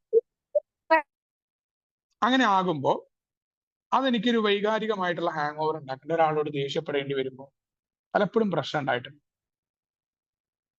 അവിടെയാണ് എയുടെ പ്രോഗ്രാം എന്നോട് പറഞ്ഞത്, ഇന്നും നാളെയും സമാധാനത്തോടെ ജീവിക്കാൻ നീ ആഗ്രഹിക്കുന്നുണ്ടെങ്കിൽ നീ ഈ ഹാങ് ഓവർ പറിച്ചു കളയണം. അപ്പൊ ഭൂതകാലത്തിലേക്ക് നമ്മൾ ഇങ്ങനെ ഒന്നും മിണ്ടാതെ നടക്കണം എന്ന് നടത്താക്കുന്നു. നമ്മൾ പറയില്ലേ, ഇപ്പോ പലപ്പോഴും ആദ്യകാലത്ത് ഞാനൊക്കെ ചോദിച്ച ചോദ്യം തന്നെ 4ാമത്തെ പടിയിൽ എന്റെ കയ്യിലെ കാശും മേടിച്ച്, നമ്മൾ പറയുന്ന പോലെ കയ്യിലിരിക്കണ കാശ് കൊടുത്ത് കടിക്കണ പട്ടിയെ മേടിച്ചു എന്ന് പറഞ്ഞ പോലെ, എന്റെ കയ്യിലെ കാശ് പറ്റിച്ച ഒരുത്തൻ, അവനോട് ക്ഷമിക്കുക. നിങ്ങൾ എന്താ ഈ പറയുന്നത്? അപ്പൊ ഞാനാണ് തെറ്റെന്നാണ് നിങ്ങൾ പറയണത്? 4ാമത്തെ പടിയുടെ ചോദ്യത്തോട് പ്രതികരിച്ച രീതിയാണ് ഞാൻ. അപ്പൊ എപ്പോഴും ഞാൻ ഇങ്ങനെയാണോ? ഞാനെന്താ നിർഗുണ പരബ്രഹ്മം, ഒന്നും മിണ്ടാതെ ഇങ്ങനെ പോണം ആരോടും? അവിടെയാണ് എയുടെ പ്രോഗ്രാം പറഞ്ഞത്, നീ കീഴ്പ്പെടാൻ, നീ ഇങ്ങനെ തല്ലുകൂടൊന്നും വേണ്ട, നിനക്ക് വേണോ പ്രോഗ്രാം സ്വീകരിക്കുക. പ്രോഗ്രാം എടുക്കണം എന്നുണ്ടെങ്കിൽ പറഞ്ഞ രീതിയിൽ നിന്നാലേ ഫലം കിട്ടും. ഭൂതകാലത്തിൽ ഒന്നും മിണ്ടാതെ ഒരു നിർഗുണ പരബ്രഹ്മമായി പോകണമെന്നല്ല, ഇപ്പോഴെന്ത് വേണം, ഒരു പുതിയ പരിശീലന രീതിയിലേക്ക് നീ വരണം. അവിടെയാണ് ഇപ്പോഴത്തെ ആവശ്യം. ഭൂതകാലവുമായി ഒത്തുതീർപ്പിലെത്താൻ നമ്മളെ പ്രാപ്തമാക്കുന്നു. അങ്ങനെ പ്രാപ്തമാകുമ്പോഴാണ് ഭൂതകാലത്തെ പിന്നിലേക്ക് തള്ളിയിടാൻ കഴിവുള്ളവരായിട്ട് ഞാൻ മാറുക. അതല്ലാന്നുണ്ടെങ്കിൽ എൻ്റെ ഇന്നത്തെ ദിവസവും നാളത്തെ ദിവസവും ഉണ്ടാകുന്ന വെല്ലുവിളികളെ നേരിടാൻ എനിക്ക് പറ്റില്ല. അങ്ങനെ പറ്റുമ്പോഴാണ് എനിക്കിത് നേരിടാനായിട്ട് പറ്റിയത്. ഹാങ് ഓവറിനെ എങ്ങനെയാണ് ഞാൻ നേരിടുക? ഒരു ഏറ്റവും ഉദാഹരണം പറഞ്ഞു കഴിഞ്ഞാല്, ഇപ്പോ പണ്ട് കാലത്തൊക്കെ ഇങ്ങനെ നമ്മളെ കുറിച്ച് ഒരാള് മോശമായിട്ട് എവിടെയെങ്കിലും സംസാരിച്ചു എന്ന് കേൾക്കുക. എനിക്ക് അങ്ങനെ ഉണ്ടായിട്ടില്ല. അപ്പൊ നമ്മൾ അയാൾക്ക് ഒരു മറുപടി പറയാനായിട്ട് അടുത്ത മീറ്റിംഗിലേക്ക് കയറുന്നു. അയാൾക്ക് ഒരു മറുപടി കൊടുക്കാൻ നമ്മൾ കയറുമ്പോൾ നമുക്ക് ഓൾറെഡി അയാളോട് വിദ്വേഷം ഉണ്ടാവും. അല്ലെങ്കിൽ അയാൾ കുറച്ച് മുന്നേ ഷെയർ ചെയ്ത കാര്യം അതുകൊണ്ടാണ് ആ മറുപടി മീറ്റിംഗിൽ പറഞ്ഞത് നമ്മളാണ് തകരുക, വേറെ അയാളല്ല. ഈ നമ്മൾ ഷെയർ ചെയ്യുന്ന സമയത്ത് ചിലപ്പോൾ അയാൾ ഫോൺ മാറ്റി വെച്ചിട്ടോ അല്ലെങ്കിൽ ഹെഡ്ഫോൺ മാറ്റിയിട്ടോ അയാൾ കേട്ടിട്ട് പോലും ഉണ്ടാവില്ല. ചിലപ്പോൾ അയാൾക്ക് മനസ്സിലായിട്ടുണ്ടാവില്ല ആൾക്കാർ ഇത് വേറെ വല്ലവരും അവരെ കുറിച്ചാണ് കരുതുന്നത്. ഇനി ഇതൊന്നും അല്ലെങ്കിലും നമ്മുടെ ഉള്ളിൽ ഒരു സാറ്റിസ്ഫാക്ഷൻ നമുക്ക് വെറുതെ കൃത്രിമമായിട്ട് തോന്നുകയും നമ്മുടെ ഉള്ളിൽ അകാരണമായ ഭയം, ഇനി നാളെ അയാൾ എന്താ പറയുക, അവൻ എന്താ പറയുക, ഇങ്ങനെ എങ്ങനെ ഈ പോരാട്ടം ഉണ്ടായിട്ടുണ്ട് എനിക്കൊക്കെ. ഒരു കാര്യമില്ലാതെ അവരത് പറഞ്ഞോട്ടെ, അവർക്ക് അങ്ങനെ എന്നെ കുറിച്ച് തോന്നിയിട്ടുണ്ടാവുന്നതല്ല എനിക്ക് ആദ്യം കടന്നു വന്നത്. വളരെ തെറ്റായിട്ട് എത്ര ഹാങ് ഓവറിലായിരുന്നു ഞാനെന്ന് എനിക്ക് ബോധ്യമായ സംഭവം. അത് പ്രോഗ്രാം അറിയുന്ന ഒരാളോട് സംസാരിച്ച് ഞാൻ അതിന്ന് പുറത്തു കടന്നു. ആ പരിപാടികളൊന്നും അങ്ങനത്തെ ഇതൊന്നൊക്കെ മാറി. അവരെന്തോ ആയിക്കോട്ടെ, അവരെന്ത് പറയുന്നു എന്നല്ല, ഞാൻ എന്നെ എങ്ങനെ വിലയിരുത്തുന്നു എന്നുള്ളതൊക്കെ എനിക്കിന്ന് മാറിയിട്ടുണ്ട്. അല്ലെങ്കിൽ മറ്റുള്ളവർക്ക് എന്നെ വളരെ പെട്ടെന്ന് വലിച്ചിടാൻ പറ്റുമായിരുന്നു. ഒരു വോയിസ് വിട്ടാൽ അതിലേക്ക് കയറി പിടിക്കും. അത് ഞാൻ തർക്കിക്കാൻ പോവാ, ചൂടാവാൻ പോവാ. ഈ ചൂടാവുമ്പോൾ സത്യത്തിൽ തകർന്നു പോകുന്നത് ഞാനാണ്, മറ്റുള്ളവരല്ല. എനിക്ക് ദേഷ്യം ഉണ്ടാവുമ്പോൾ അത് എവിടെയാണെങ്കിലും, വീട്ടിലുണ്ടായാലും എയിലുണ്ടായാലും എല്ലായിടത്തും ഇതാണ് പറഞ്ഞത്. അവിടെ നമ്മൾ കണക്കെടുക്കുന്ന സമയത്ത് നമ്മളെ തന്നെ നമ്മൾ ഓരോ സമയങ്ങളിലും ഈ പറയുന്ന വൈകാരികമായിട്ട് നമ്മൾ പ്രശ്നത്തിലാകുമ്പോൾ, നാലാമത്തെ പടി നമ്മൾ കൃത്യമായിട്ട് ചെയ്തിട്ട് വരുന്ന ആളാവുമ്പോൾ നമ്മുടെ കണക്കെടുപ്പ് രീതികൾ 10ാമത്തെ പടിയിൽ എത്തുമ്പോൾ ഒരു സന്ദർഭം ഉണ്ടാവുന്നു, എനിക്ക് ഒരാൾ കുഴപ്പമുണ്ടാക്കും, ഞാൻ അതിനെ എങ്ങനെയാ കണക്കെടുക്കുക? നമ്മൾ വളരെ കൃത്യമായിട്ട് നമ്മളത് ഏറ്റു പറയുമ്പോൾ, ഇപ്പൊ ഒരു ഉദാഹരണമായിട്ട് എന്നെ ഒരാൾ മാനസികമായിട്ട് വിഷമിപ്പിച്ചു. ഇപ്പൊ ഞാൻ അയാളുമായിട്ട് വളരെ പ്രതീക്ഷയോടുകൂടി അയാളോട് ഞാനൊരു കാര്യത്തെക്കുറിച്ച് ചോദിച്ചു. അപ്പൊ അയാള് സ്വാഭാവികമായിട്ട് ഞാൻ ആഗ്രഹിച്ച രീതിയിലല്ല അയാൾ പെരുമാറിയത് എന്നോട്. വളരെ പെട്ടെന്ന് എനിക്ക് ഭയങ്കര വിഷമമുണ്ടായി. മാത്രമല്ല, അയാൾ ആഗ്രഹിച്ച രീതിയിൽ നിന്ന് മാത്രമല്ല, അയാൾ ഒരു കാര്യമില്ലാതെ എന്നോട് വേറെ ചില ഉപദേശങ്ങളും അതോടൊപ്പം തന്നെ ഞാൻ എന്തോ തെറ്റ് ചെയ്തു എന്നുള്ള തോന്നൽ എനിക്ക് കടന്നു വരുന്നു. എനിക്ക് ഭയങ്കര ഗിൽട്ട് ഫീലിംഗ്, എന്നോട് തന്നെ ഒരു സ്വയം സഹതാപമൊക്കെ തോന്നി. അങ്ങനെയാണ് ഞാൻ എൻ്റെ ഒരു സുഹൃത്തിനെ വിളിച്ചത് ചർച്ച ചെയ്യുമ്പോൾ ആദ്യം എനിക്ക് അയാൾക്ക് വോയിസ് ഇടാനും അയാളോട് പ്രത്യേക രീതിയിൽ സോറി പറയുക. പക്ഷെ ആ സോറി പറച്ചിലൊക്കെ അയാളെ ഒന്ന് കുറ്റപ്പെടുത്തുക, അല്ലെങ്കിൽ അയാളുടെ പരിശോധന നടത്തുന്ന ഒരു സ്വഭാവം ഉണ്ടായിരുന്നു. ഞാൻ അയാളോട് ആ മറുപടി പെട്ടെന്ന് ഡിലീറ്റ് ചെയ്തു. അതാ ഞാൻ പറഞ്ഞു, എന്റെ സ്വാഭാവിക ആഗ്രഹം, എന്റെ ഈഗോ ഹേർട്ടായി എന്നുള്ളതാണ് സത്യം. എനിക്ക് മറുപടി കൊടുത്തതും എന്റെ പഴയ സ്വഭാവത്തിലാണ്. പക്ഷെ വളരെ പെട്ടെന്ന് എനിക്ക് മനസ്സിലായി തെറ്റ് എന്റെയാണ്. ഈ ആത്മപരിശോധന നടത്തേണ്ടത് ഞാൻ ഇങ്ങനെയല്ല. ഞാൻ എന്റെ സുഹൃത്തിനെ വിളിച്ചു. ഏറ്റവും എളുപ്പം എന്താണ്? എയുടെ പ്രോഗ്രാം ചെയ്യുന്ന ഒരു സുഹൃത്തിനെ വിളിക്കലാണ്. ആ സുഹൃത്തുമായിട്ട് ചർച്ച ചെയ്യുമ്പോൾ ആദ്യം പറഞ്ഞത് എന്റെ പ്രതീക്ഷകൾ ഇന്നതായിരുന്നു, അവിടെയാണ് എനിക്ക് കുഴപ്പമുണ്ടായത് ഒന്ന്. രണ്ടാമത്തെ കാര്യം എന്താണ്? ഈ ഒരു കാര്യത്തിന് അയാൾ തെറ്റിദ്ധരിച്ചിട്ടുണ്ട് എന്നെ. കാരണം അയാളുമായിട്ട് കുറെ കാലം ഞാൻ ഒരു കോണ്ടാക്റ്റും ഇല്ല. അപ്പൊ അയാൾ വിചാരിച്ചത് ഈ ഒരു കാര്യത്തിന് ഉപദേശം ചോദിക്കാൻ ഞാൻ വിളിച്ചതാണെന്നുള്ള തെറ്റിദ്ധാരണ അദ്ദേഹത്തിനുണ്ട്. അപ്പൊ അദ്ദേഹത്തിനെ വിലയിരുത്തുകയോ അദ്ദേഹത്തിനോട് ചീത്ത പറയാനോ അദ്ദേഹത്തിന്റെ കുറ്റം പറയാനോ എനിക്ക് എന്ത് യോഗ്യതയുള്ളത്? അല്ലെങ്കിൽ എന്ത് അടിസ്ഥാനത്തിൽ അയാൾ എന്നെ സഹായിക്കണം എന്ന് എന്ത് നിയമമുള്ളത്? ഞാൻ എങ്ങനെ പ്രതീക്ഷിച്ച എന്റെ തെറ്റല്ലേ, എന്നിട്ട് അയാളെ കുറ്റം പറയുന്ന ഞാനല്ലേ യഥാർത്ഥ കുഴപ്പം? ഈ കണക്കെടുപ്പാണ് ആൽക്കഹോളിക്സ് അനോണിമസിന്റെ 10ാം പടി ശീലാക്കി തന്നത്. അത് ഏറ്റു പറയുമ്പോ തന്നെ അവിടെ പറഞ്ഞ ആദ്യം എനിക്കിത് കടന്നു വരുന്നില്ല. ആദ്യം എനിക്ക് ഇയാൾ എന്തിനാ എന്നോട് പറഞ്ഞ, ഞാൻ അയാളോട് വേറൊന്നും ചോദിച്ചില്ലല്ലോ, വളരെ നിസ്സാരമായ ഒരു കാര്യത്തെക്കുറിച്ച് അയാളെ അറിയിക്കാൻ പോയതല്ലേ, അയാളാണോ ഇങ്ങനെ പറഞ്ഞതെന്നുള്ള അവിടെയാണ് 10ാമത്തെ പടിയിട്ട് ഈ കാര്യം കടന്നു വരും. പലപ്പോഴും നമ്മൾ വിചാരിക്കും ഇതൊക്കെ വളരെ സമയം നഷ്ടപ്പെടുത്തുന്നതല്ലേ, നമ്മുടെ തെറ്റുകളെ എങ്ങനെ വിരസമായിട്ട് അയവിറക്കണം എന്ന് പറയാറുണ്ട്. അതുകൊണ്ട് നമ്മളോട് പറയുന്നത് ഇത് അങ്ങനെ വേണമെന്ന് നിർബന്ധമൊന്നുമില്ല. പക്ഷെ എന്താണ്, നമ്മൾ കൃത്യമായി ആത്മവിശകലനത്തിന്റെ ശീലം നമുക്ക് ഇല്ല. നമ്മൾ എപ്പോഴും മറ്റുള്ളവരെ കുറ്റം പറയുക, സാഹചര്യം ശരിയല്ല, എല്ലാത്തിനും നമുക്ക് കാരണങ്ങളുണ്ട്. ജീവിതത്തിൽ സംഭവിച്ച എല്ലാ പ്രശ്നത്തിനും നമ്മൾ മറ്റുള്ളവരെയും അതേപോലെ ആളുകളെ, സാഹചര്യങ്ങളെ കുറ്റം പറയുന്നവരാണ്.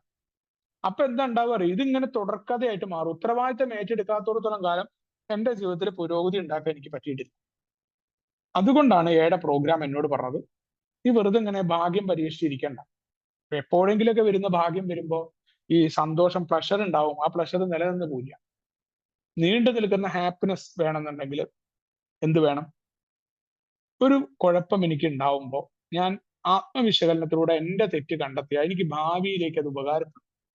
മാത്രമല്ല, താൽക്കാലികമായൊരു വേദന ഉണ്ടായാലും എനിക്ക് അതിന് പുറത്തു കടക്കാൻ എളുപ്പം പറ്റും. എന്നെ അങ്ങനെ ആ ഹാങ് ഓവർ കൊണ്ട് നടക്കണം. ഒരാളോട് ഇപ്പൊ ഞാൻ ആ മനുഷ്യനോടുള്ള ദേഷ്യം കൊണ്ടുവരുന്ന നാളെ എനിക്ക് അയാളെ നാട്ടിൽ കാണുമ്പോഴോ വേറെ എവിടുന്നെങ്കിലും കാണുമ്പോൾ ആ ദേഷ്യം എന്റെ ഉള്ളിലുണ്ടാവും. എത്ര ചിരിച്ചിട്ടും ഞാൻ കാര്യമില്ല. എന്റെ ഉള്ളിൽ അസൂയായിട്ടോ വെറുപ്പായിട്ടോ എന്തിനാത്? നമ്മളെ പോലുള്ള ഒരാൾ തന്നെയാണ് അദ്ദേഹം. അദ്ദേഹത്തിന്റെ ആ മാനസികാവസ്ഥ, അദ്ദേഹത്തിന് പല കാര്യമുണ്ട്. ഇനി അദ്ദേഹത്തെ ഒന്നും ഉദ്ദേശിച്ചിട്ടുണ്ടാവില്ല. ഇപ്പൊ ഞാൻ കരുതുന്നതൊന്നും ആയിരിക്കില്ല അദ്ദേഹം കരുതിയിട്ടുണ്ടാവും. അതാണ് വേറെ രസം. ഇത് പലതും ഞാൻ എന്റെ വേർഷനാണത്. അതാണ് നമ്മുടെ വേർഷൻ അല്ല ശരി. പല പല വേർഷൻസ് ഉണ്ട് ഒരു കാര്യത്തിൽ. നമ്മുടെ കാഴ്ചപ്പാടല്ല ശരി. അത് എയുടെ പ്രോഗ്രാമാണ് ബോധ്യാക്കി തന്നത്. ആത്മവിശകലനത്തിന്റെ ശീലം എനിക്ക് യഥാർത്ഥത്തിൽ ഇല്ല. അതുകൊണ്ടാണ് എന്നോട് പറഞ്ഞത്, കണക്കെടുപ്പിന് നീ കൂടുതൽ ഊന്നൽ നൽകണം, നിനക്ക് ഇങ്ങനത്തെ ഒരു സ്വഭാവം ഉണ്ടായിരുന്നില്ല. അങ്ങനെ എനിക്ക് പണ്ടില്ലാതിരുന്ന ഒരു ശീലം, അത് ഞാൻ എയുടെ പ്രോഗ്രാമിലൂടെ നേടിയെടുക്കുമ്പോഴുള്ള ഗുണം എന്താന്ന് വെച്ചാൽ ഇത് എന്റെ സ്വഭാവത്തിന്റെ ഭാഗമായിട്ട് മാറുക. അതുകൊണ്ടാണ് ഒരു സുപ്രഭാതത്തിൽ എനിക്കൊരു പുണ്യാളനായിട്ട് മാറാനൊന്നും പറ്റില്ല. പതുക്കെ പതുക്കെ പതുക്കെ ഞാൻ ഒരു സംഭവം വരികയാണ്. കുടിക്കാതെ ആവുന്ന പരിപാടി വൈകുന്നേരത്ത് കുടിക്കേണ്ട സമയത്ത് ബാറ് പോകാനോ കൂട്ടുകാരുടെ ഒപ്പം ഇരിക്കുന്നതിനോ പകരം മീറ്റിങ്ങിന് പോകുന്നു, പുതിയ ആളുകളുമായിട്ട് ബന്ധപ്പെടുന്നു, അവിടെ നിന്ന് ഒരു ചായയും ബിസ്ക്കറ്റൊക്കെ കുടിച്ച് കുറെ കഥകളൊക്കെ പറഞ്ഞുകൊണ്ട് നമ്മൾ ആ കഴിഞ്ഞു പോയ കുടിക്കഥകളൊക്കെ അയവിറക്കി വരുന്ന ഒരു പുതിയ രീതി കൊണ്ടുവരികയാണ്. അതേപോലെയാണ് എയുടെ പ്രോഗ്രാം. ഫെലോഷിപ്പിന്റെ അതേ ഒപ്പം തന്നെ നമ്മൾ പ്രോഗ്രാം പരിശീലിക്കുമ്പോൾ നമുക്ക് പണ്ട് ശീലമില്ലാതിരുന്ന കുറെ കാര്യം, സ്വാഭാവികമായിട്ടുള്ള നമ്മുടെ ആഗ്രഹങ്ങൾ നമ്മളെ പുറകിലേക്ക് വലിക്കുമ്പോൾ നമ്മൾ എന്താ ചെയ്യണം? ആരോഗ്യപരമായ ഈ ശീലം, ഈ കണക്കെടുക്കുക, നമ്മുടെ തെറ്റ് കണ്ടെത്തുന്ന ശീലം നമ്മുടെ ദിനചര്യയായിട്ട് മാറ്റുമ്പോൾ ഇത് ഒരു നഷ്ടവും ഇല്ലാത്ത രീതിയിൽ നല്ല രസകരമായിട്ട് മാറും. അത് ചെയ്ത ആളുകൾക്ക് മനസ്സിലാവും. മാത്രമല്ല, വലിയ ലാഭവും നമ്മുടെ ജീവിതത്തിൽ ഉണ്ടാവും. ഈ പരിശീലനം, ഈ 10ാമത്തെ പടിയിലെ നമ്മുടെ ഈ കണക്കെടുക്കുന്നതുകൊണ്ട് വ്യക്തിപരമായിട്ട് നമ്മൾ പരിശോധന നടത്തുന്നത്. നമ്മൾ വെറുതെ വിചാരിക്കുകയാണ് മറ്റുള്ളവരുടെ കണക്കെടുക്കുമ്പോൾ നമുക്ക് കിട്ടുന്നത് വളഞ്ഞ വഴിയിലൂടെ ആ സുഖം ഒരു സുഖമില്ല. നമ്മൾ സ്വയം നോക്കിയാൽ മതി. നമ്മൾ മറ്റുള്ളവരെ കളിയാക്കുമ്പോൾ, മറ്റുള്ളവരുടെ കുറ്റം പറയുമ്പോൾ നമ്മുടെ ഉള്ളിൽ അകാരണമായ ഭയം അത് അവരറിയാം. അവര് നമ്മളോട് മറുപടി പറയുക, അല്ലെങ്കിൽ അവരെ കാണുമ്പോൾ ഉണ്ടാവുന്ന നമ്മുടെ ഉള്ളിൽ ഒരു കുത്തലുണ്ടാവും. അതൊന്നും ഇല്ലാതെ നമ്മൾ നമ്മളെ കണ്ട് നമ്മളെ മാറ്റാം. ആദ്യമൊക്കെ കുറെ പെയിൻ ഉണ്ടാവും. നമ്മുടെ ഭാര്യയും മക്കളും ഒക്കെ മുന്നിൽ നമ്മൾ തോറ്റു എന്നുള്ള തോന്നലൊക്കെ നമുക്ക് ഉണ്ടാവും. പക്ഷെ ആ തോൽവി നമ്മൾ പറയുന്നില്ല, ഈ മനഃപൂർവ്വമുള്ള തോൽവിയുടെ ഒക്കെ സുഖം നമ്മൾ അറിയുമ്പോൾ ഇത് വല്ലാത്തൊരു സംഭവമാണ്. അത് നമ്മള് ബില്ല് പറയുന്ന പോലെ തന്നെ, അല്ലെങ്കിൽ നമ്മുടെ പഴമക്കാർ പറഞ്ഞ പോലെ ആത്മീയ അനുഭവങ്ങൾ പലപ്പോഴും നമുക്ക് വാക്കുകളെ കൊണ്ട് പറയാൻ പറ്റില്ല എന്ന് പറയാറുണ്ട്. അത് അനുഭവിച്ച് അറിയേണ്ടത് തന്നെയാണ്. നമ്മൾ ആത്മപരിശോധനയ്ക്കായിട്ട് ചെലവഴിക്കുന്ന ഒരു സമയവും നമുക്കൊരു നഷ്ടം ഉണ്ടാവില്ല.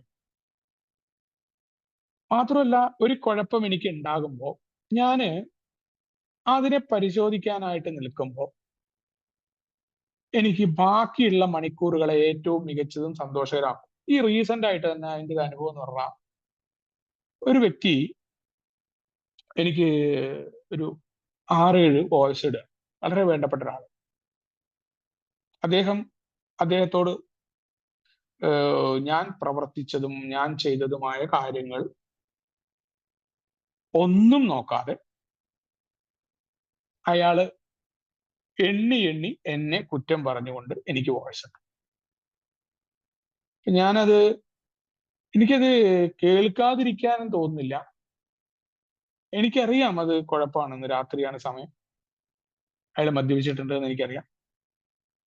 പക്ഷെ എന്റെ സ്വാഭാവിക ആഗ്രഹത്തിൽ എനിക്കത് കേൾക്കാതിരിക്കാനും പറ്റുന്നില്ല. ഞാനത് വേറെ ഫോർവേഡ് ചെയ്തിട്ട് കേട്ടു വോയിസ്. അവിടെ ആദ്യം കടന്നു വന്നത് എന്റെ പഴയ സ്വഭാവം തന്നെയാണ്. അപ്പോൾ വളരെ ശക്തമായ രീതിയിൽ എന്റെ ഈഗോ ഹേർട്ടായിട്ടുണ്ട്. അത് ഞാൻ അങ്ങനെ ചുരുക്കി. പണ്ടത്തെക്കാളൊക്കെ വളരെ മെച്ചമുണ്ടായത് ഞാൻ തിരിച്ചറിഞ്ഞ ഒരു മുഹൂർത്തമാണ്. കാരണം അയാളുടെ ഓരോ വാക്കും എനിക്ക് പ്രൊവോക്കേഷൻ അനുഭവപ്പെടുന്നുണ്ടെന്ന് ഞാൻ മനസ്സിലാക്കി. തിരിച്ച് അയാളോട് 2 മറുപടി പറഞ്ഞാൽ ഈ പ്രശ്നം തീരുന്നത് ഞാൻ എന്റെ പഴയ യഥാർത്ഥ ഉണ്ണി കരുതുന്നത് അങ്ങനെയാണ്. അങ്ങനെ മറുപടി ഇപ്പോ തെറിക്കുത്തരം മുറിപ്പത്തറി കൊടുക്കണം എന്നാണ്. പക്ഷെ പ്രോഗ്രാം പറഞ്ഞു മിണ്ടാതിരിക്കാൻ പറഞ്ഞു. അയാൾ എന്നെ, ഞാൻ മിണ്ടാതെയാകുന്ന അനുസരിച്ച് വീണ്ടും വീണ്ടും വോയിസുകൾ വീണ്ടും വീണ്ടും ടൈപ്പ് ചെയ്തിരുന്നു. ബ്ലോക്കൊന്നും ചെയ്തില്ല. ഭയങ്കര സഭ്യതയുടെ എല്ലാ അതിരുകളും ലംഘിച്ചുകൊണ്ട് തെറി വിളിക്കാൻ തുടങ്ങും. മുഴുവൻ ഞാൻ അദ്ദേഹത്തെ നശിപ്പിച്ചു, അല്ലെങ്കിൽ അദ്ദേഹത്തിന്റെ ജീവിതത്തിന്റെ മുഴുവൻ തകർച്ചയുടെയും കാരണം ഒക്കെ ഞാൻ ആലോചിച്ചത്, ഞാൻ എന്തിനാണ് അവിടെ മറുപടി പറയേണ്ട കാര്യം? എനിക്കറിയാം എന്നുണ്ടെങ്കിൽ ഒരാള് ബോധിപ്പിക്കാൻ അയാൾക്ക് അത് മനസ്സിലാവുന്നില്ല എന്നുണ്ടെങ്കിൽ അയാളെ പിന്നെ ഞാൻ അയാളോട് ചൂടായി കഴിഞ്ഞാൽ എന്താ സംഭവിക്കാൻ പോകുന്നത്? എന്റെ ഈ കുടുംബത്തിൽ ഞാൻ എന്റെ ഇതുമായിട്ട് ബന്ധമില്ലാത്ത ഭാര്യയോടും മകനോടും ഇത് കാണിക്കും. എനിക്ക് അസ്വസ്ഥത ഉണ്ടാവാൻ തുടങ്ങി കഴിഞ്ഞാൽ ഇത് ഇവരെ അറിയിക്കാതിരിക്കാൻ ഞാൻ കാണിക്കുന്ന വിപുലമായ ശ്രമങ്ങൾ എന്നെ കുഴപ്പത്തിലാക്കും. പലപ്പോഴും ഒരാളോട് പരിപൂർണ വിദ്വേഷം ഉണ്ടാവുമ്പോൾ ആ വിദ്വേഷം മാറ്റാതെ അയാളോട് മാപ്പ് പറയാൻ പോയിട്ട് അയാളെ വീണ്ടും തന്തയ്ക്കും തള്ളയ്ക്കും വിളിക്കേണ്ടി വന്ന അനുഭവം ഉണ്ടായ ആളാണ്. അതുകൊണ്ടാണ് പറയുന്ന പരിപൂർണമായ വിദ്വേഷം ഉപേക്ഷിച്ചിട്ടേ അവിടുന്ന് മുന്നോട്ട് പോകാൻ പറ്റുമെന്ന് നാലാമത്തെ പടിയിൽ പറയുന്നതിന്റെ കാരണമൊക്കെ മനസ്സിലായതുകൊണ്ട് തന്നെ. എന്റെ ബാക്കിയുള്ള മണിക്കൂറുകൾ ഞാൻ എന്താ ചെയ്തറിയാം? ഞാൻ പ്രോഗ്രാമിൽ 59 മുതൽ 62 വരെയുള്ള ഭാഗങ്ങളിലൂടെ കടന്നു പോവുക ചെയ്യും. രാത്രി സമയങ്ങളിലപ്പോൾ ആരും വിളിക്കാനൊന്നും വരില്ല. ഞാൻ വളരെ പെട്ടെന്ന് തന്നെ ഞാൻ മാറി. ഞാൻ മനസ്സിലാക്കി അതായിക്കോട്ടെ, എന്റെ ഈഗോ ഹേർട്ട് ചെയ്യേണ്ട കാര്യമൊന്നുമില്ല, അത് അങ്ങനെയാണ് ഇദ്ദേഹത്തിന്റെ കാഴ്ചപ്പാട്. ഞാൻ ചിരിച്ചുകൊണ്ട് തന്നെ എന്റെ ബാക്കി സമയങ്ങളെ കൃത്യമായിട്ട് എനിക്ക് വിനിയോഗിക്കാനും ബാക്കി ആരെയും അത് എഫക്ട് ചെയ്യാതെ ഞാൻ സുഖമായി കടന്നു തുടങ്ങി. ആ ഭാഗങ്ങളിലേ ചിന്തിച്ചില്ല. ഞാൻ എന്നോട് തന്നെ പറഞ്ഞു, ഞാനല്ല ഡയറക്ടർ, എനിക്ക് ചെയ്യാൻ പറ്റുന്നതിന്റെ ലിമിറ്റ് ഉണ്ട്. എന്റെ ജീവിതം പോലും എന്റെ നിയന്ത്രണത്തിലല്ല പല കാര്യങ്ങളും. ഞാൻ എന്തിനാ വെറുതെ ടെൻഷൻ എടുക്കേണ്ട കാര്യം? അത് ആ കണക്കെടുപ്പിന്റെ സുഖാണത്. ഈ കണക്കെടുപ്പ് പഴയ രീതിയിലാണ് ഞാൻ തിരിച്ചയാളോട് മറുപടി ഇട്ടിട്ടുണ്ടെങ്കിൽ നഷ്ടം എനിക്കാ. എന്റെ ആ ദിവസം പോവും, എന്റെ ഉറക്കം പോകും രാത്രിയിലെ. ഞാൻ സുഖമായിട്ട് സാധാരണ ഉറങ്ങുന്നതിനേക്കാൾ 8 9 മണിക്കൂർ വെള്ളിയാഴ്ച ആയതുകൊണ്ട് 9 മണിക്കൂർ എനിക്ക് ഉറങ്ങാൻ പറ്റി. അപ്പൊ അവിടെയാണ് ഒരു തരത്തിലും നഷ്ടമില്ല. നമ്മുടെ ദൈനംദിന ജീവിതത്തിന്റെ നമ്മളെ സംബന്ധിച്ചിടത്തോളം ഒരു ഭാഗമായിട്ട് മാറിക്കഴിഞ്ഞാൽ ഗുണം നമുക്കാണ്. അപ്പോ നമുക്ക് അവിടെയാണ് നമ്മുടെ ഡെയിലി റിഫ്ലക്ഷനിൽ ഇന്നലെ ഇന്നൊക്കെ പറയുന്ന ഭാഗം കടന്നു വരുന്നത്. എന്തിനാണ് ഈ അപ്പപ്പോഴുള്ള കണക്കെടുപ്പ് നമ്മൾ നടത്തുന്നത്? നമുക്ക് അലോസരം ഉണ്ടാകുന്ന ഓരോ സമയവും അതിന്റെ കാരണം എന്തോ ആയിക്കോട്ടെ, നമ്മളിൽ എന്തോ കുഴപ്പമുണ്ട്. ഇതാണ് ഈ ആത്മീയമായ പ്രത്യക്ഷ പ്രമാണമായിട്ട് പറയാറ്. എങ്ങനെയാണ് ഈ ആത്മീയ പ്രത്യക്ഷ പ്രമാണം കടന്നു വരുന്നത്? പലപ്പോഴും നമുക്ക് തോന്നും അതെന്ത് വർത്താനം ഈ പറയണം. നമ്മളെ ഒരാള് ചീത്ത വിളിക്കുക, നമുക്ക് ബുദ്ധിമുട്ടുണ്ടാക്കുക, അല്ലെങ്കിൽ കുടിച്ചുകൊണ്ട് ഇരിക്കുന്ന അയൽപക്കക്കാരൻ അയാൾ നമ്മളെ ചീത്ത വിളിക്കുന്നു, അല്ലെങ്കിൽ വേറൊരു പ്രാന്തൻ മാനസികമായ രോഗി. നമ്മളും ഒരു കാലത്ത് വേറെ രീതിയിൽ പ്രശ്നം ഉണ്ടായിരുന്ന ആളാണ്. നമുക്കങ്ങനെ മാനസിക രോഗി എന്ന് വേറെ ആളെ അപമാനിക്കാനുള്ളതൊന്നുമില്ല, എന്നാ പോലും. അപ്പോ അതെനിക്ക് എന്നെ ശരിക്കും ഉപദ്രവിക്കുകയല്ലേ? പിന്നെന്തിനാ എനിക്കൊരു കുഴപ്പമുണ്ട് എന്ന് പറയുന്നത് എന്തിനാ? അവിടെയാണ് ഈ നീതീകരിക്കത്തക്ക ദേഷ്യത്തെക്കുറിച്ചുള്ള അഭിപ്രായം എന്താ? കാരണം നമ്മളെ ആൾക്കാർ ചതിക്കുകയാണെങ്കിൽ ദേഷ്യപ്പെടാൻ നമുക്ക് അർഹതയില്ലേ? നമ്മളോട് വളരെ മോശമായിട്ട് നമ്മളെ ഒരു ഒപ്പം നിന്ന് സുഹൃത്തായി നിന്ന് നമ്മുടെ പൈസയും മേടിച്ച് നാളെ തരാം മറ്റന്നാൾ തരാന്ന് പറഞ്ഞ പൈസയും മേടിച്ച് പോയിട്ടുള്ള അവനോട് ദേഷ്യപ്പെടാൻ പാടില്ല, നിങ്ങൾ എന്തായി പറയുന്നു? ഞാൻ ഏറ്റവും കൂടുതൽ വിശ്വസിച്ച് എന്റെ ഒപ്പം സ്ഥാപനത്തിൽ നടത്തി അവൻ വേറെ സ്ഥലത്ത് ജോലിക്ക് കയറി എന്നോട് പറഞ്ഞില്ല, അല്ലെങ്കിൽ എന്റെ സ്ഥാപനം അവിടുത്തെ ജോലിക്കാരൻ എന്നെ പറ്റിച്ചു. അവിടെ മാത്രമല്ല, നമ്മൾ സമൂഹത്തിൽ തന്നെ നമ്മളെ നേരത്തെ പറഞ്ഞ രീതിയിൽ നാർസിസ്റ്റ് ആയിട്ടുള്ള പല ആളുകളും ഉണ്ടാവും. അവര് നമ്മുടെ പങ്കാളികൾ തൊട്ട് മക്കള്, ഭാര്യ, അമ്മ, അച്ഛൻ, പല രീതിയിലുണ്ടാവും. അവരൊക്കെ നമ്മളെ നിയന്ത്രിക്കുന്ന രീതിയിലുണ്ടാവും. അവരൊക്കെ അവര് പറയുന്നതാണ് ശരി എന്ന് പറഞ്ഞ് നമ്മളെ അതിലേക്ക് കൊണ്ടുപോകുന്ന എന്റെ ഒരു മുതലാളിയൊക്കെ ഉണ്ട്. അയാളോട് ഞാൻ എത്ര തന്നെ അയാളിലേക്ക് എന്നെ വലിച്ചിഴപ്പിച്ച് കൊണ്ടുപോയിട്ട് എനിക്ക് കുഴപ്പമുണ്ടാക്കി എന്നെ കൊണ്ട് ചൂടാക്കി. അപ്പൊക്കെ ഞാൻ കരുതിയിരുന്നത് അയാൾ എന്നെ എത്ര അധികം ഉപദ്രവിച്ചിട്ടല്ലേ, ഇത്ര അധികം സാലറി എനിക്ക് തരാൻ, അയാളോട് ദേഷ്യപ്പെടാൻ എനിക്ക് അർഹതയില്ല, എന്നോട് തെറ്റിദ്ധരം കാണിച്ചിട്ടല്ലേ എന്ന്. അവിടെയാണ് പറഞ്ഞത് ഈ നീതീകരിക്കപ്പെട്ട ദേഷ്യം അത് കൂടുതൽ യോഗ്യത. നിനക്കത് യോഗ്യത ഉണ്ടോ? നിന്റെ ദിവസം നശിപ്പിക്കോ? നിനക്ക് അങ്ങനെ ദേഷ്യപ്പെട്ടിട്ട് അങ്ങനെ മുന്നോട്ട് പോകാനും സന്തോഷിക്കാനും പറ്റും? എനിക്ക് പറ്റില്ല.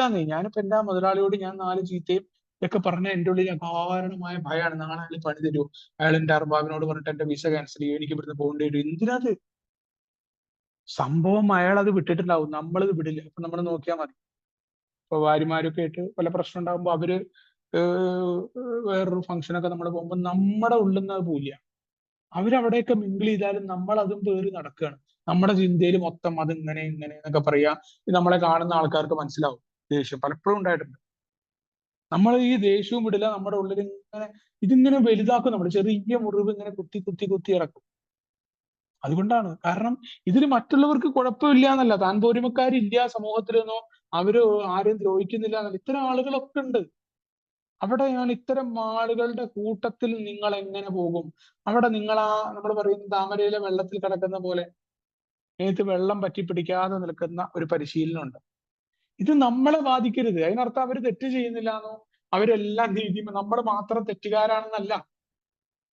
മറിച്ച് അവരുടെ തെറ്റുകൾ അവർ നോക്കിക്കോട്ടെ, നമ്മളെ ബാധിക്കരുത്. കാരണം എന്താ, നമുക്ക് ഇന്നത്തെ ഒരു ദിവസം എന്ന് പറഞ്ഞ് ജീവിക്കുന്നവരാ.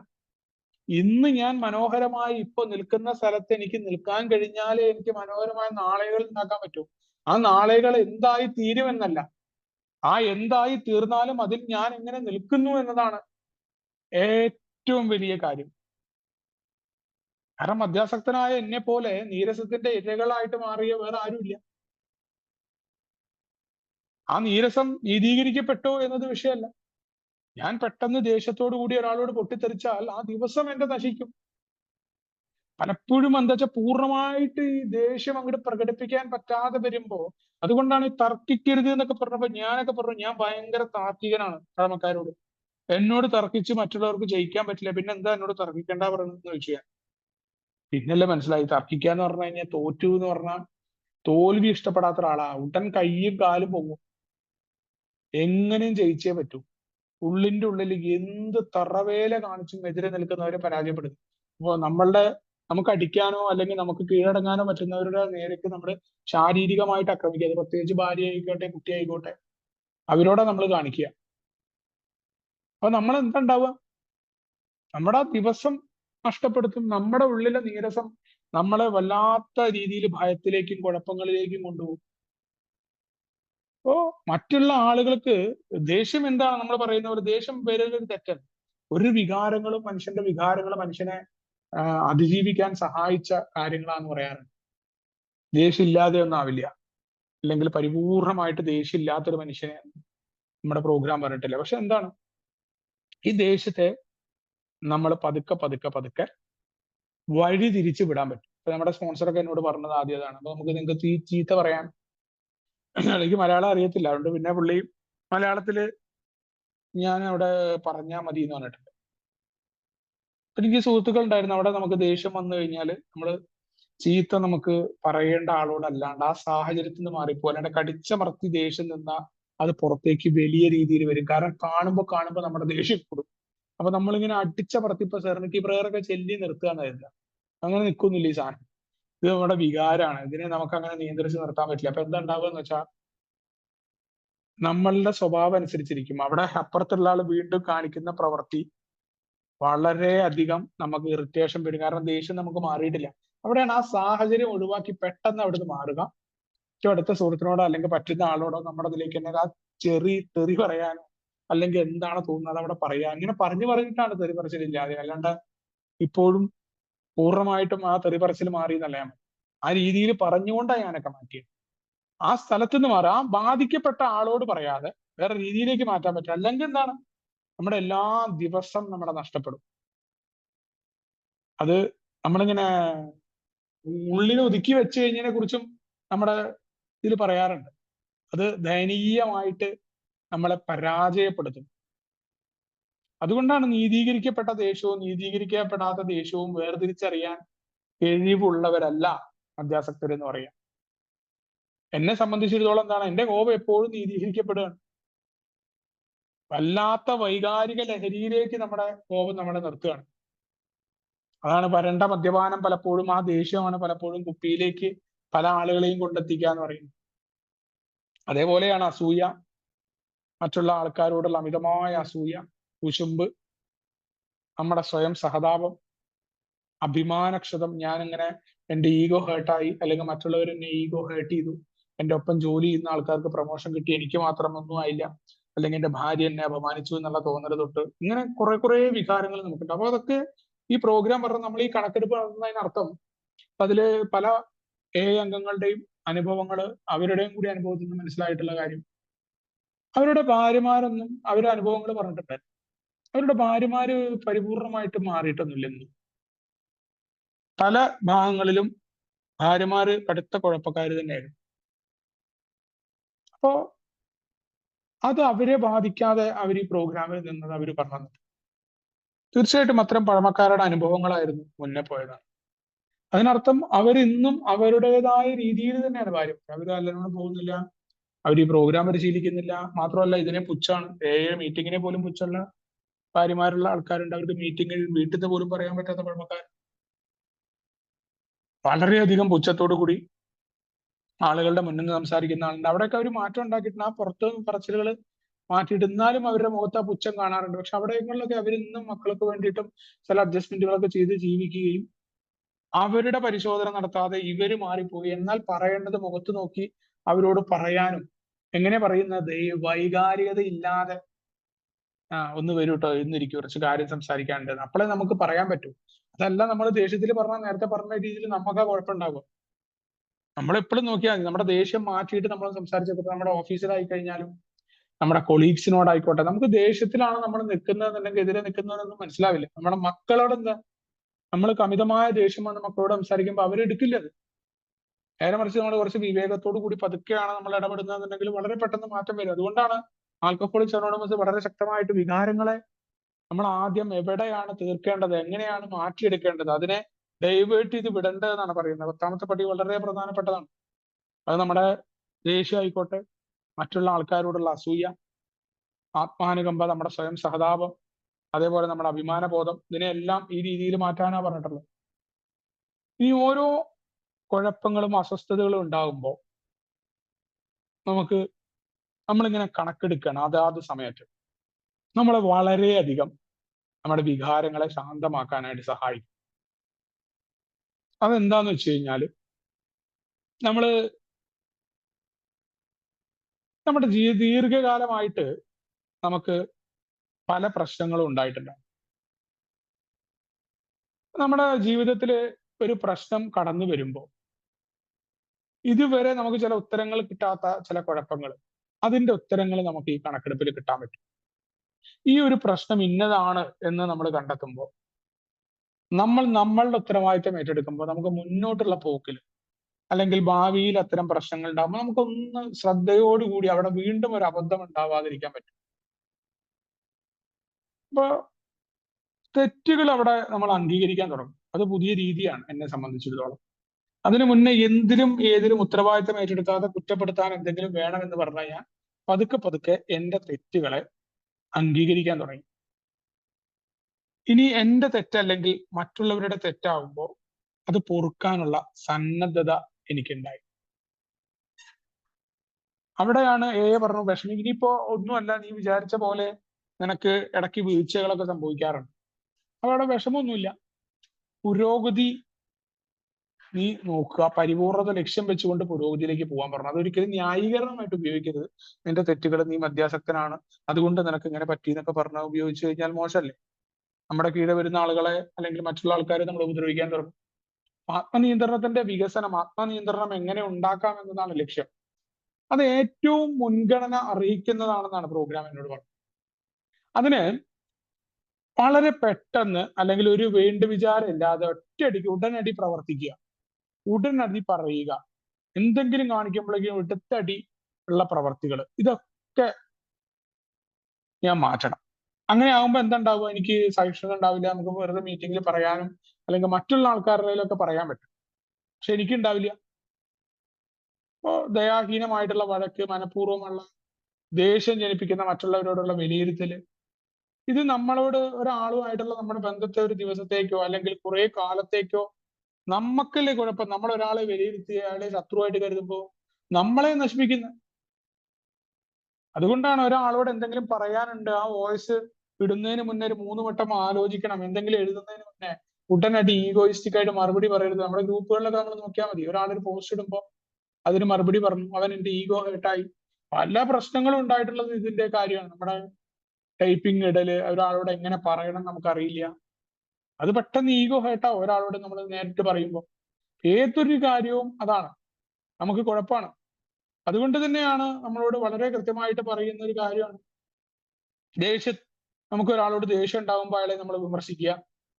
അതേപോലെ വളരെ ശക്തമായ വാദപ്രതിവാദങ്ങൾ നമ്മൾ ഒഴിവാക്കണം. നമ്മൾ നോക്കിയാൽ പല ബന്ധങ്ങളും എന്റെ തകർന്നിട്ടുള്ളത് വാദപ്രതിവാദങ്ങളെ കൊണ്ടാണ്. പല സുഹൃത്തുക്കളുമായിട്ടും എന്റെ ആശയങ്ങളിലേക്ക് വരാൻ ഞാൻ അവരെ ശരിയാക്കി എടുക്കാനുള്ള വാദപ്രതിവാദം എത്ര തന്നെ ശ്രമിച്ചാലും വാദപ്രതിവാദത്തിൽ മധ്യാസക്തരുമായിട്ട് ജയിക്കാൻ പറ്റില്ല. കാരണം എതിര് നിൽക്കുന്ന ആള് നമ്മളെ ഉൾക്കൊള്ളില്ല. നമ്മൾ എല്ലാവരും അവരവരും ഗംഭീരമാരെന്ന് കരുതുന്നവരാണ്.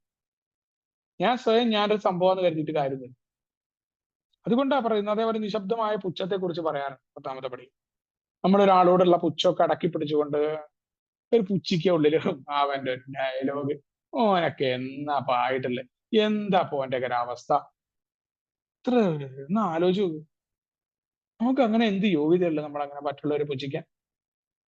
ഇതാർക്കാ കുഴപ്പം? ഞാൻ അങ്ങനെ പുച്ഛിച്ച ഏതെങ്കിലും ഒരു ഏക്കാരനെ ഞാൻ പുച്ഛിക്കുക എന്നുണ്ടെങ്കിൽ ഇത് ആർക്കാ കുഴപ്പം? പ്രകടിപ്പിക്കാത്ത ദേഷ്യത്തിന്റെ കാര്യം, പ്രകടിപ്പിക്കാതെ ഉള്ളിൽ ദേഷ്യം ഒതുക്കി വെക്കുക. ഞാൻ നേരത്തെ പറഞ്ഞ പോലെ അഹങ്കാരത്തിന്റെയും പ്രതികാരത്തിന്റെയും ഇരകൾ കോർത്തിട്ടിരിക്കുന്ന വൈകാരിക കെണികളാണെന്നാണ് ലിറ്ററേച്ചറിൽ പറഞ്ഞത്. എന്റെ അഹങ്കാരം, ഞാൻ ഭയങ്കര സംഭവമാണെന്നുള്ള സാധനം, ഞാൻ പരാജയമൊന്നും സമ്മതിച്ചിട്ടില്ല അങ്ങനെ ആകുമ്പോ. അതുകൊണ്ടാണ് പടികള് എഴുതി ചെയ്തുകൊണ്ടോ ക്വസ്റ്റ്യൻ ആൻസർ എഴുതിയോണ്ടോ എന്ന് എനിക്ക് പറ്റില്ല.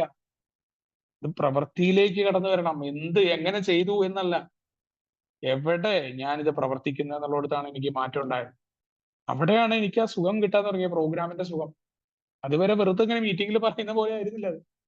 അഹങ്കാരത്തിന്റെ, ഞാൻ ഭയങ്കര സംഭവമാണെന്നുള്ള തോന്നൽ, മറ്റുള്ളവരോടുള്ള അടങ്ങാത്ത പ്രതികാരം. അതുകൊണ്ടാണ് നമുക്ക് ദേഷ്യമുള്ള ആൾ കുടിച്ചു പോകുമ്പോൾ ഉള്ളിലൊരു സന്തോഷം വരും. എത്ര വൃത്തികെട്ട വികാരാണെന്ന് ആലോചിച്ചോ. കാരണം നമ്മൾ പറഞ്ഞത് അവൻ കേട്ടില്ല, അവൻ കുടിച്ചു എന്ന് പറയുന്നതിനെ വിലയിരുത്തുക, കുടിച്ചതിന്റെ കണക്കെടുക്കുക. അതിന്റെ കാരണം അതാണ്. ഈ സാധനമാണ്. ഞാൻ എന്തോ ഒരു ഗുണാണ്ടറാണ്, കുടി നിർത്തിയിട്ട് വലിയ സംഭവമാണെന്ന് എനിക്ക് തോന്നുന്നുണ്ടാ. കുടിച്ചൊരാളുടെ കണക്കെടുക്കുമ്പോ ഞാൻ എന്തോ ആയി എന്നാണ്. എത്ര കാലം എനിക്ക് പറ്റിയിട്ടില്ലല്ലോ ഏലെത്തുന്നോളം. ഇതിന് മുന്നേ നിർത്തണ്ടായിരുന്നില്ല. എന്തൊക്കെ നഷ്ടം ഉണ്ടായി. ഞാൻ തെരുവിലെത്തിപ്പെട്ട ആളാണ്. 5 പൈസ കുടി എടുക്കാനില്ലാതെ ആൽക്കഹോളിക്സ് അനോണിമസിലേക്ക് ഇഴഞ്ഞുകൊണ്ട് കയറി വന്ന, വിളിക്കുന്ന ആൾക്കാരോടൊക്കെ ജോലി തെണ്ടിയ ആളാ ഞാൻ. ഞാൻ മറ്റുള്ളവരെ കളിയാക്കുന്ന, എന്റെ സ്വന്തം കുടി എന്റെ ജീവിതത്തിൽ നിന്ന് പലതും എടുത്തു മാറ്റപ്പെട്ടു. എന്നിട്ട് എനിക്ക് പറ്റിയിട്ടില്ല. ഞാൻ പുച്ഛിക്കുക ഇന്ന് വലിയ സംഭവമായിട്ട് എന്തോ ആയി എന്ന തോന്നൽ എനിക്ക്. അതുകൊണ്ടാണ് ഞാൻ മറ്റുള്ളവരുടെ വിലയിരുത്തൽ, എങ്ങനെയാ നീ കുടിച്ചെന്നുള്ള കാര്യം പറയുക, അവന്റെ കുടിയെ വിലയിരുത്തുക. ഒരിക്കലും അത് തെറ്റാണ്. ഒരാൾക്കും വേറൊരാളെ കുടിയെ വിലയിരുത്താൻ പറ്റില്ല, അയാൾക്കല്ല. ഞാൻ എന്തോ ആയി എന്ന തോന്നലാ മറ്റുള്ളവന്റെ കുടി അവൻ കുടിക്കാനുള്ള കാരണം ഞാൻ വിലയിരുത്തുന്നു. എന്റെ പരിശോധനയാണ് ഇവിടെ പറയുന്നത്.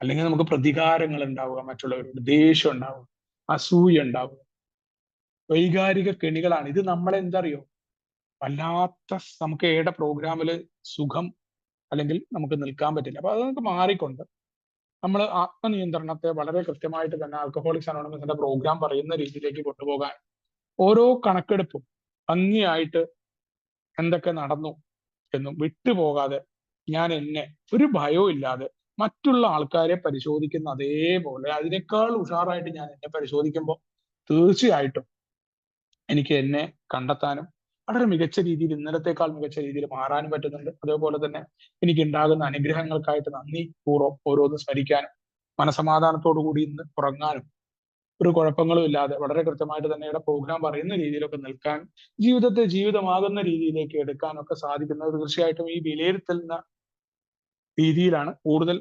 തയ്യാറായിക്കൊണ്ട് തന്നെ കൂടുതൽ മാർഗദർശനവും പ്രചോദനവും ശക്തിയും ലഭിക്കുന്നതിനായിട്ട് എന്റെ പ്രവർത്തനങ്ങളെ കൊണ്ടുപോകാനായിട്ട് നമ്മുടെ പ്രോഗ്രാമും ലിറ്ററേച്ചറും മറ്റുള്ള ആൾക്കാരും സഹായിക്കണം. എന്തായാലും നിങ്ങളോട് ഈ വിഷയത്തിൽ സംസാരിക്കാൻ സാധിച്ചത് രേഖപ്പെടുത്തിക്കൊണ്ട് എല്ലാവർക്കും വിഭാവനം ചെയ്ത സുബോധം നടത്തുന്നു. Thank you Alex bro. Thank you ഉണ്ണിച്ചേട്ടൻ. ഞങ്ങളോട് ഇത്ര നേരം 10ാം പടി ധാർമ്മിക നിലവാരത്തെ എങ്ങനെ